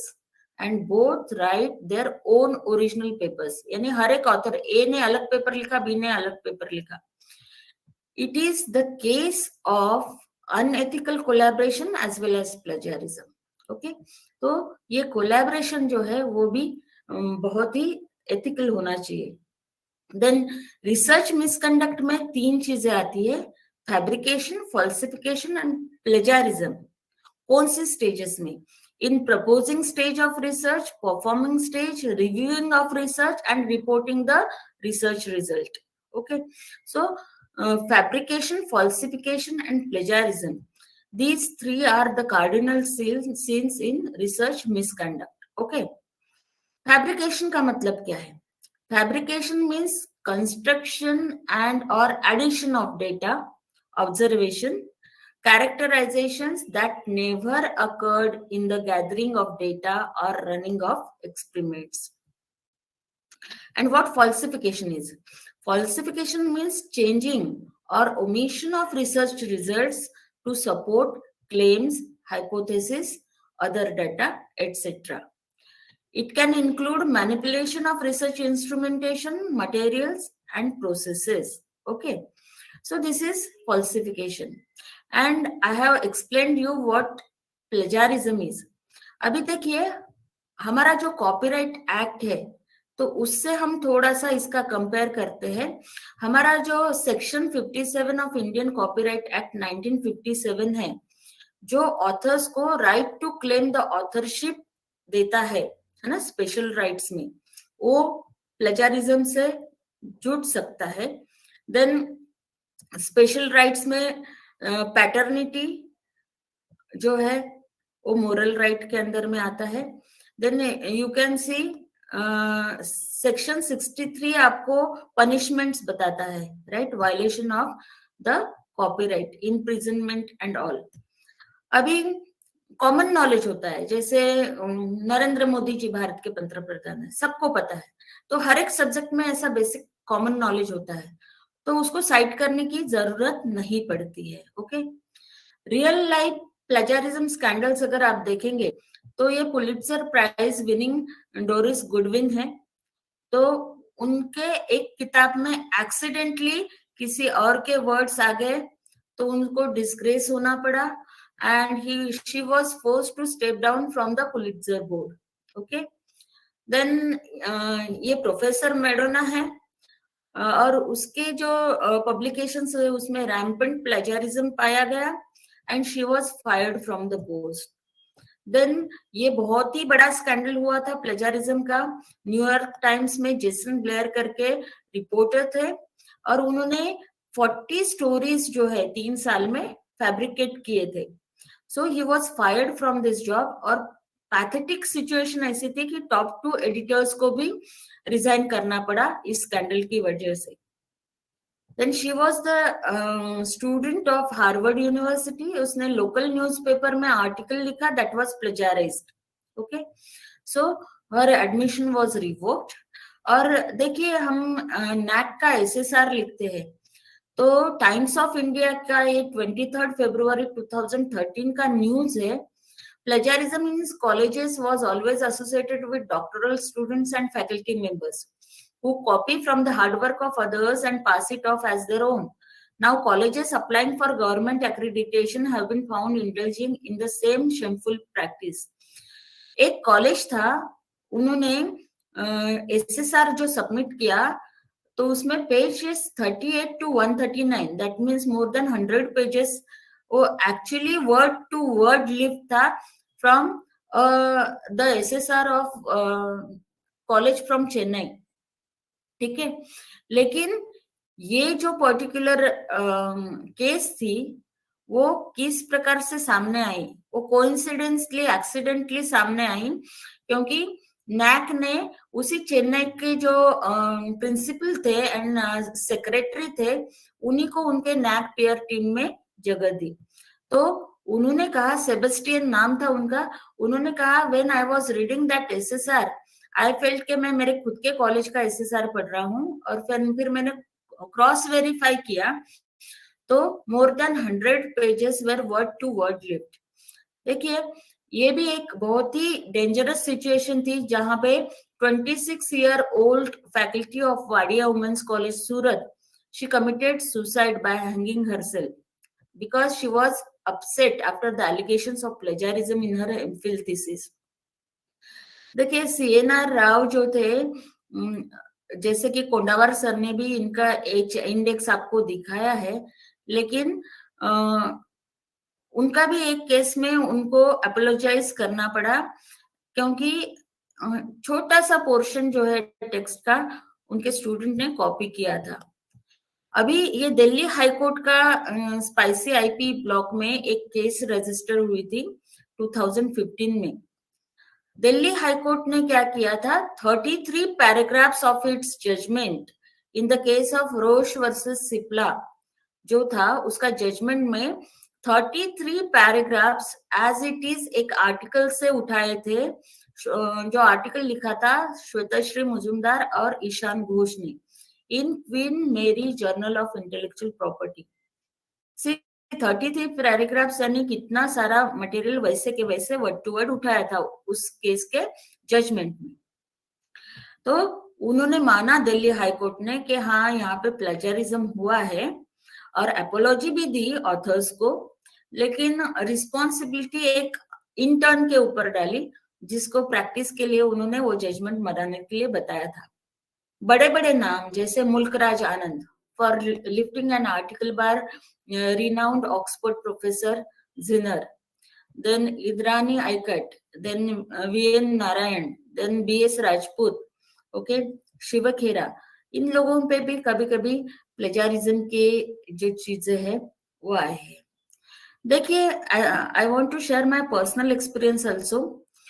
कभी कभी thesis में भी बहुत जगह आपको plagiarism दिखता है। अभी आपके पास में टूल्स है, जैसे you can verify with Shodhganga also, there are software available. लेकिन पहले ये सब चीजें नहीं थी, तो चीजें समझती नहीं थी कि कहाँ पे क्या प्लेजरिज्म हुआ है। अभी भी आपको जो रिजल्ट्स आते हैं सॉफ्टवेयर के through, these are mechanical results, और नॉन प्रिंट फॉर्मेट में, इलेक्ट्रॉनिक फॉर्मेट में जो इंफॉर्मेशन होती है वही आपको दिखती है, राइट? और इमेजेस को वो स्कैन नहीं करता है। तो ये सब चीजें जो है, these are the limitations of software. There are many platforms you can use, that is Copycat Gold, Editi.com, EV2, Google itself serves. Okay, then you can see Plagiarism, Turnitin and Authenticate. These are commercial software available. See, this is the homepage of Turnitin. You can see over here. You can some of the universities, they are using Turnitin software, जो first phase में MOU किए थे इनके साथ में। Turnitin जो है वो 30 लैंग्वेजेस को सपोर्ट करता है, Chinese, Japanese, Thai, Korean. Okay, but Turnitin will match text between text of the same languages. Okay, translation का उसमें ये नहीं है। Then Urkund you can see, जिसमें हम खुद ये करते हैं, चेक करते हैं, that is the software Urkund. Then friends, here I would like to tell you one thing, और वो चीज है कि यहाँ पे ह्यूमन डिस्क्रिप्शन जो है, ह्यूमन इन्वॉल्वमेंट जो है, वो प्लेजरिज्म चेक में होना चाहिए। क्यों? आप जब भी आपका थीसिस प्लेजरिज्म चेक को देते हैं, तो वो आपको मैकेनिकल रिपोर्ट देता है, राइट? वो मैकेनिकल रिपोर्ट आने के बाद में भी you will have to work upon it.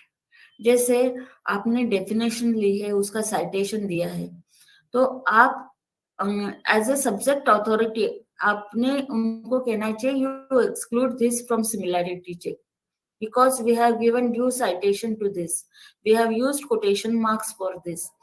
Then you can also do one thing, आपके सब्जेक्ट में कुछ कॉमन नॉलेज हो सकता है, you can use the expertise of your subject experts and you can exclude that portions from similarity check.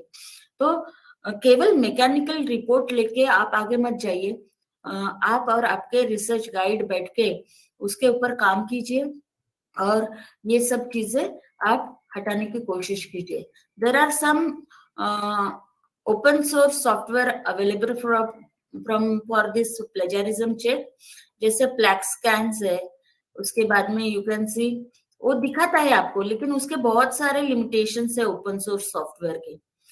उसके बाद में data integrity के बारे में भी आप नहीं उसके बारे में बोल सकते हो।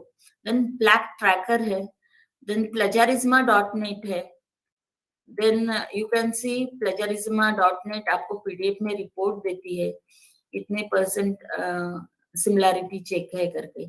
Then you can see some more also given over here, जैसे वाइपर है, Viper also you can download, then free plagiarism checker है। So friends, the concluding remark is be honest in your research publications. There are some style manuals available like APA, MLA, Chicago, Harvard, Turabian. Then there are online reference management tools are also there, like Zotero, Mendeley, EndNote. You make use of all these styles. Cite all the references you have used. Be honest. देखिए Bill Gates जो है, उन्होंने plagiarism के बारे में उनके views दिए थे। He called it as intellectual property theft. और उन्होंने कहा कि कंप्यूटर्स और इंटरनेट का यूज करके ये थेफ्ट कैसे होता है। तो उन्होंने कहा it is done in 3 ways. The first one is stealing with the web, the second one is stealing with in the web, and the third one is stealing from the web. Okay, so this is iceberg. आप सबको सबको पता है कि इसका 10% portion जो है visible होता है और बाकी 90% जो होता है beneath the sea होता है। तो जो दिखता है हमारे बिहेवियर और हमारी कैपेबिलिटीज लोगों को दिखती है, लेकिन हमारे अंदर क्या होता है, कन्विक्शंस, बिलीफ्स, वैल्यूज और हमारी आइडेंटिटी होती है। और values, standards, judgment, motives, ethics, belief से हमारा बनता है पॉजिटिव एटीट्यूड और वो उसका इम्पैक्ट हमारे बिहेवियर पे आता है, right? So always give importance to your inner qualities, okay, while writing the research publications, while reporting the data, because ये डाटा ही ऐसा होता है, वो अगर flawless होगा तो next generation researchers can use that particular data. So be aware of all this ethics of research and research publications, and avoid plagiarism and research misconduct. With this note, I would like to end this particular session. If anybody wants to ask any questions, so answering that questions will be my privilege.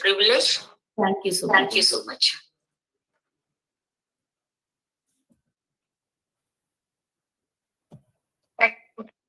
Thank you.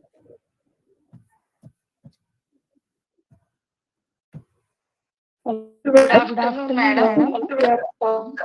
Hi, Dr. Bharti.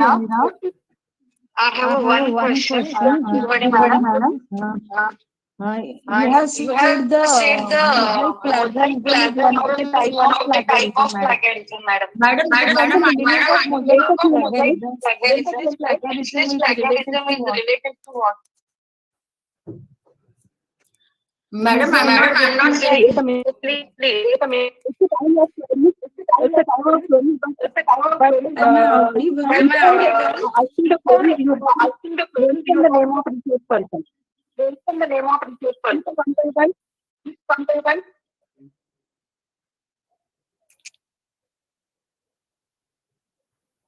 Both the resource Hello? person are available.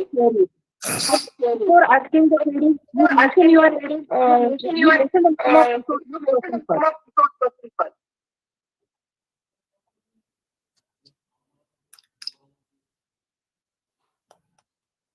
तो research ठीक है, जिंदगी ठीक है, okay.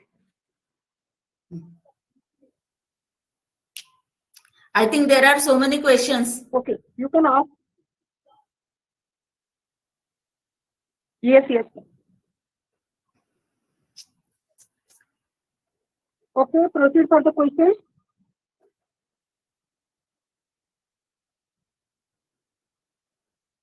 Is there any queries? Please ask.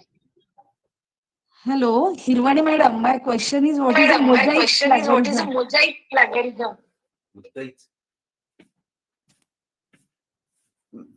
Madam echo आ रहा है।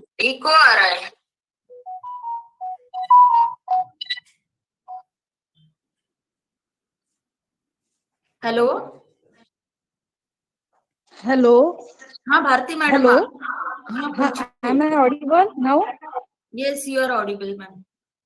What is a mosaic plagiarism, madam? Mosaic means see, it is patchwork plagiarism type. Means Okay. you are taking 2 or 3 lines from one paper, 2 or 3 lines from another paper, and you have woven it in your research publication without putting the sentences used by another author in quotes, or without citing those sentences. That is actually the right word is plagiarism, patchwork plagiarism. Okay, madam.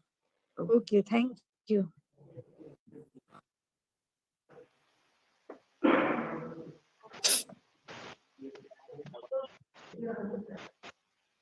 Hello, am I audible, madam?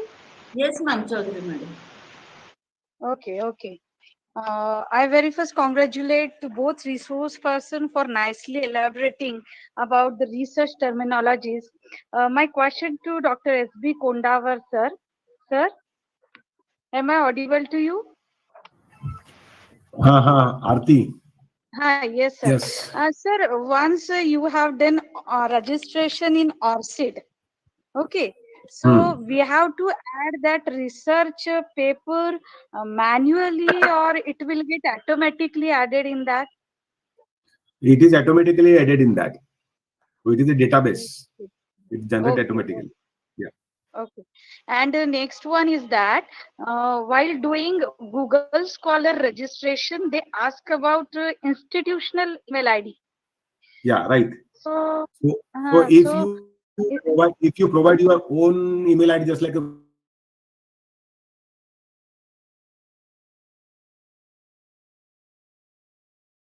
provide your institutional email ID, it's very okay. okay, because personal email ID it can't accept, sir. No, So, personal email ID you can register on the Google Scholar citation, but your acha. email will be written as not verified. Okay, okay, not verified. Okay, okay. Yeah.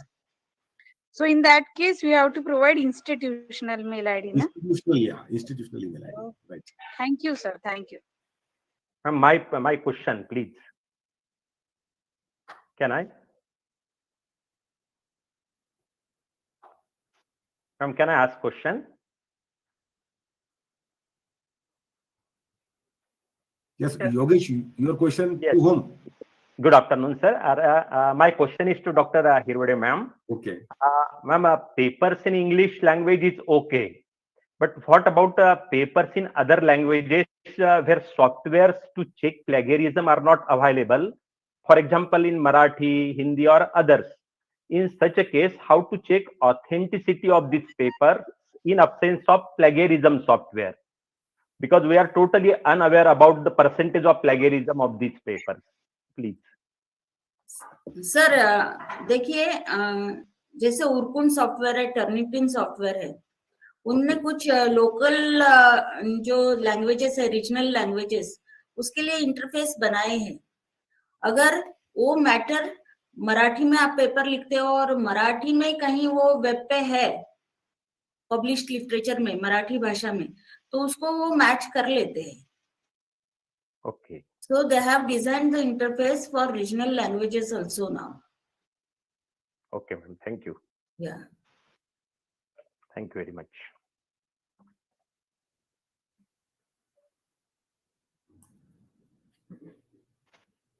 Is there any queries again?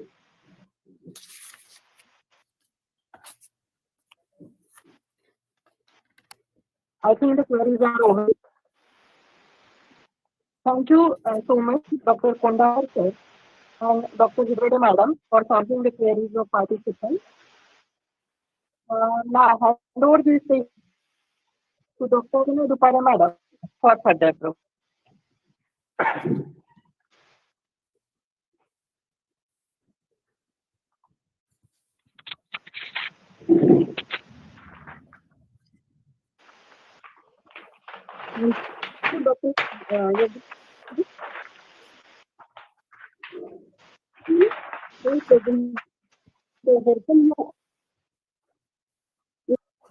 Dr. want shall be used to review call upon the survey even because the Dr. Yogesh. Yes. Good afternoon, all of you. Am I audible, ma'am? Am I audible? Yes, sir. Yes, audible. Okay. Good afternoon, all of you. I'm Dr. Yogesh Sarode of Jivan Vikas Mahavidyalaya Devgram, Tahsil Narkhed District, Nagpur, Maharashtra. At the outset, I congratulate the principal, convener, and organizing committee of Yeshwant Mahavidyalaya Wardha first for selecting this important and innovative topic of national conference on writing research paper, learning the steps and knowing plagiarism as far as the research work is concerned, and secondly for the successful organization of it. Really, you are praiseworthy. It has been a constant confusion of most of the budding research scholars, new teachers, and of those who put pen to write research paper for the first time.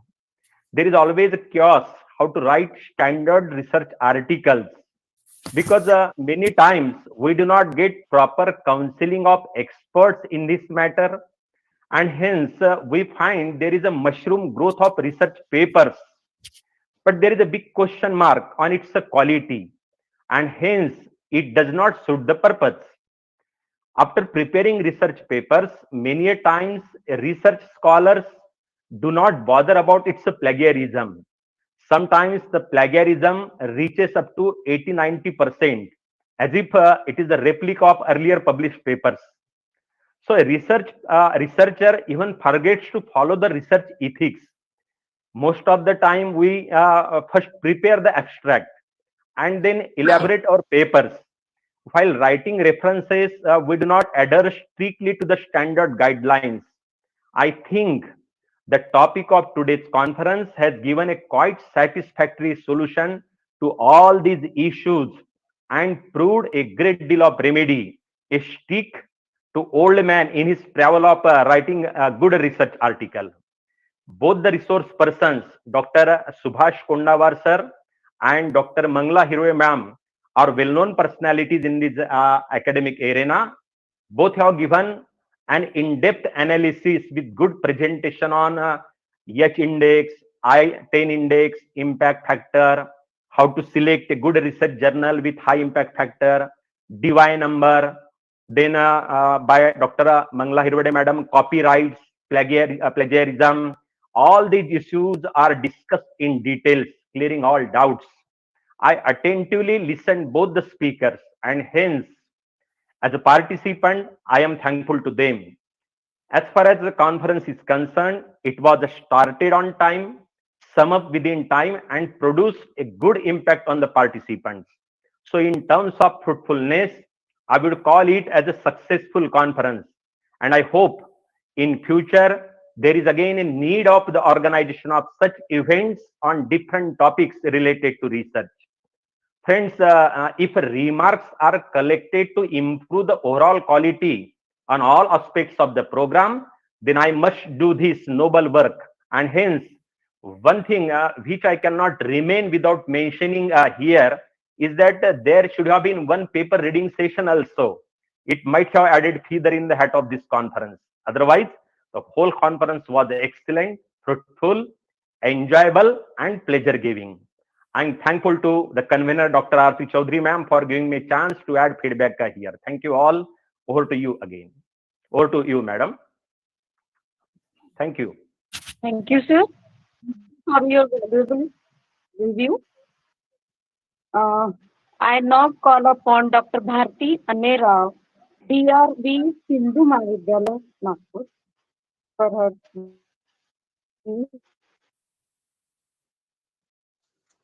Am I audible, madam? Dr. Bharti, madam. I am audible? Yes, you are. Yes. Yes, ma'am, you are audible.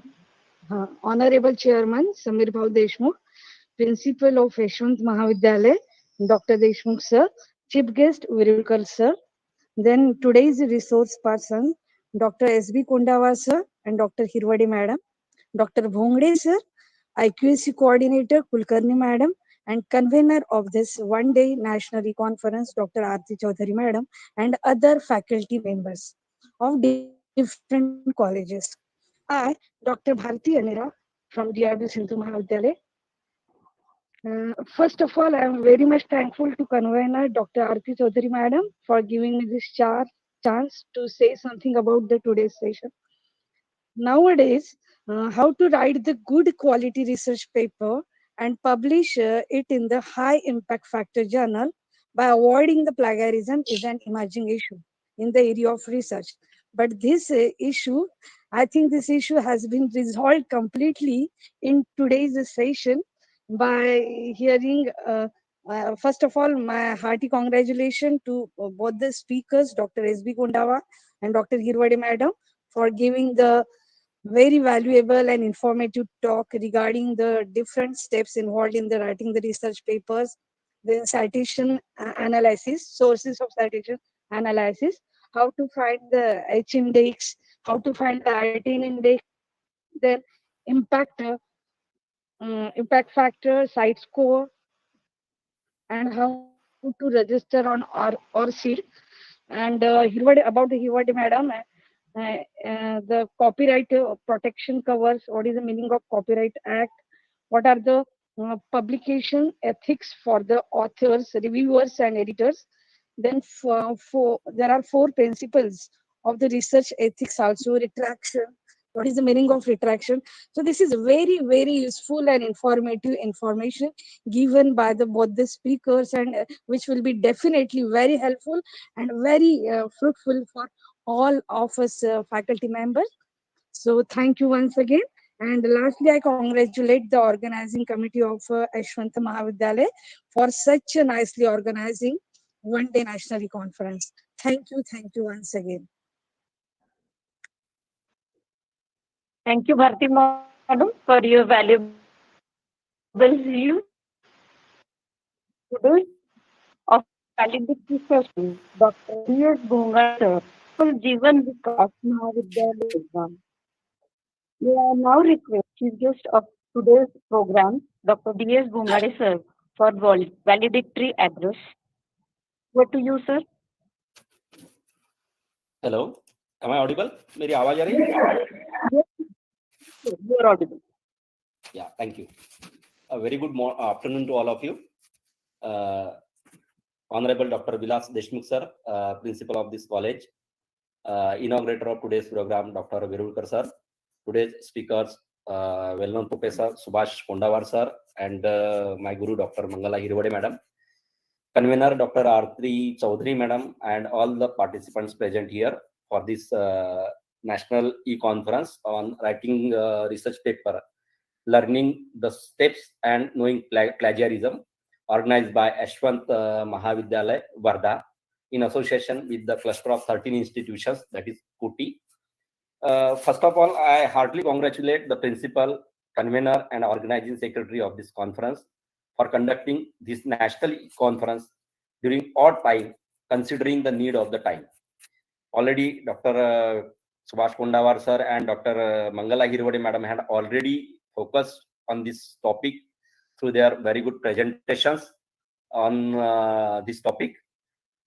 Friends, the flow of a river cannot and should not stop any situation. And that is the nature of any river. Same is the case with any educational institution. Even there are odd situations, the educational institutions should not stop working. Considering the requirement and need of the students and faculty members, these institutions should come ahead and try to minimize the obstacles in the way of progress of the college or progress of the institution. And that is what is expected from higher educational institutions. It shows the liveliness of the institution. Ashwant Mahavidyalaya is true sense diagnose the nerve of the present academic society and organize this type of e-conference. So their adventure in this regard is really praiseworthy. As a researcher, you might think why a research paper is important. There are many reasons a research paper is important to you. The research that you learn from writing a research paper cannot be learned from other academic writings. These skills that you develop from writing a research paper will help you in achieving the academic success. Writing a research paper will help you to develop and to improve your reading skills also.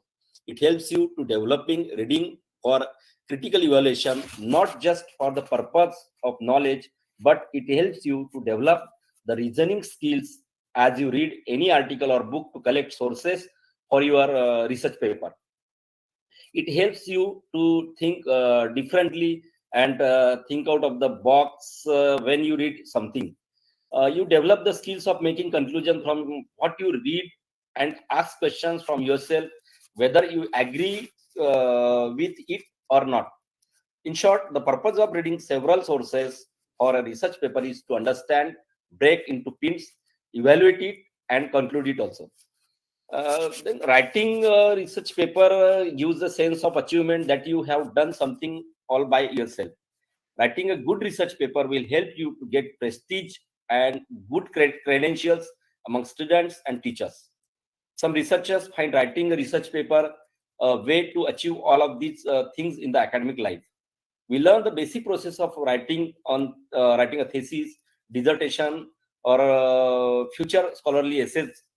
Writing a research report gives you a head start to future scholarly works. The student not only learns the process of research, that is selecting a topic, reviewing the literature, collecting the data, and evaluating the data, and it also helps you to understand how to find answer of the questions significantly.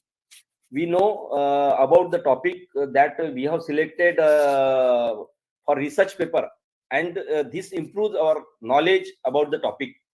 It also gives us an idea how to explore different other topics that are unable to understand from simple lectures from teachers or textbooks.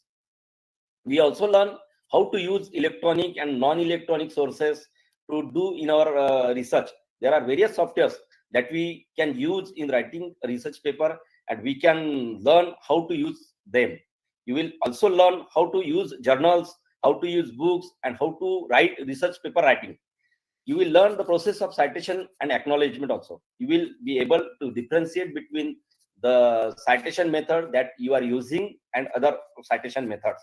We get an opportunity to learn about the very important aspect of writing, that is originally. You also improve your creativity in writing. Originality in writing is very important. When you are writing a scientific research paper, or thesis or dissertation, then all acknowledging all the sources that you have used in your research, and that is important part of the research paper writing, and it helps you to avoid plagiarism. The teacher should tell the students constantly the importance of originality and the ethical issues in copying other works without permission or prior citation. Really, the topic of this conference was innovative and interesting also. Doctor Subhash Kundawar sir ने और doctor Mangla हिरवड़े madam ने बहुत अच्छी तरह से presentation दिया. उन्होंने उनके प्रेजेंटेशन के थ्रू हमारे जो पार्टिसिपेंट्स थे उन सभी का व्यूज क्लियर किए, सबको प्लेजरिज्म के बारे में और रिपोर्ट राइटिंग के बारे में, आर्टिकल्स कैसे लिखना, वो सभी के बारे में अच्छे से information the. Really this session was really excellent. So in future जो भी दोनों एक्सपर्ट्स ने हमको इंफॉर्मेशन दी वो सभी के लिए फायदेमंद रहेगी. तो जो ये कॉन्फ्रेंस हुई, really this conference is fruitful for future also. Then considering the relevance of this topic to teaching fraternity, I hope the organizing college has really shot the target at right place at the right moment. No doubt there are countless apps and tools developed in this global scenario for our youth, but still most of us do not know how to use it and make the best use of it during teaching learning process. I really appreciate the efforts of Yashwant Mahavidyalaya, especially Dr. Vilas Deshmukh sir and Dr. Aarti Chaudhary ma'am and the organizing committee for the wonderful organization. So once again, I congratulate you and pray for your healthy life. Thank you very much. Thank you so much. We are now at the end of this e-conference. May I now request Dr. A.M. Chaudhary madam for vote of thanks. Over to madam. I take your leave.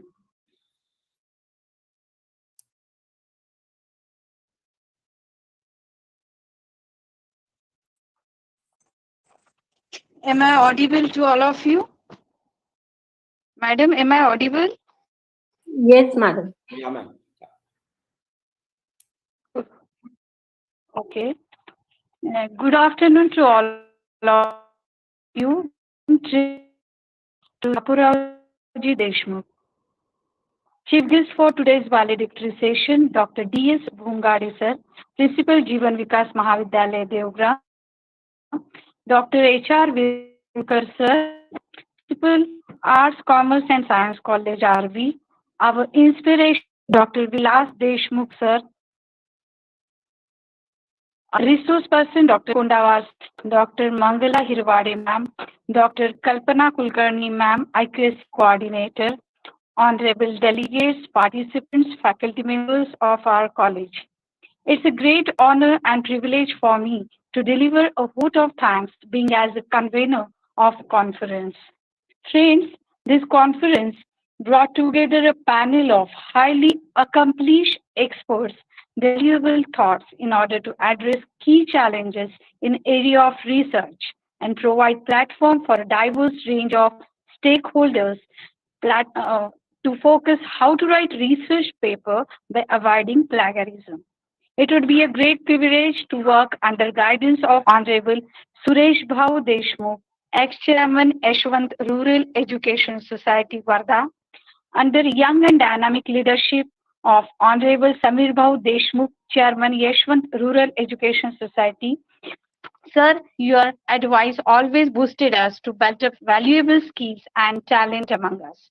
I must mention our heartfelt thanks and deep gratitude for our management. I would like to thank our chief guest, Dr. H.R. Virulkar, sir, Principal Art, Commerce, Science College, RV, who honored this function with his inspirational thoughts and motivate us to take such kind of activities under clutcher of institute that is Koti. I must mention our deep sense of gratitude for our chief guest of valedictory session, Dr. T.S. Bhungade sir, for his valuable contribution to organize this national conference. We are grateful to our resource person, Dr. S.B. Kundawar sir, for your valuable and informative talk, and you are sharing your profound knowledge to give us new perspectives while writing a research paper. Thank you, sir.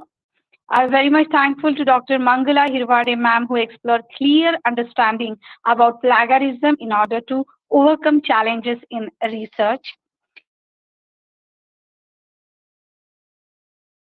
Recorded session for today's conference, so it will be a great success for today's conference.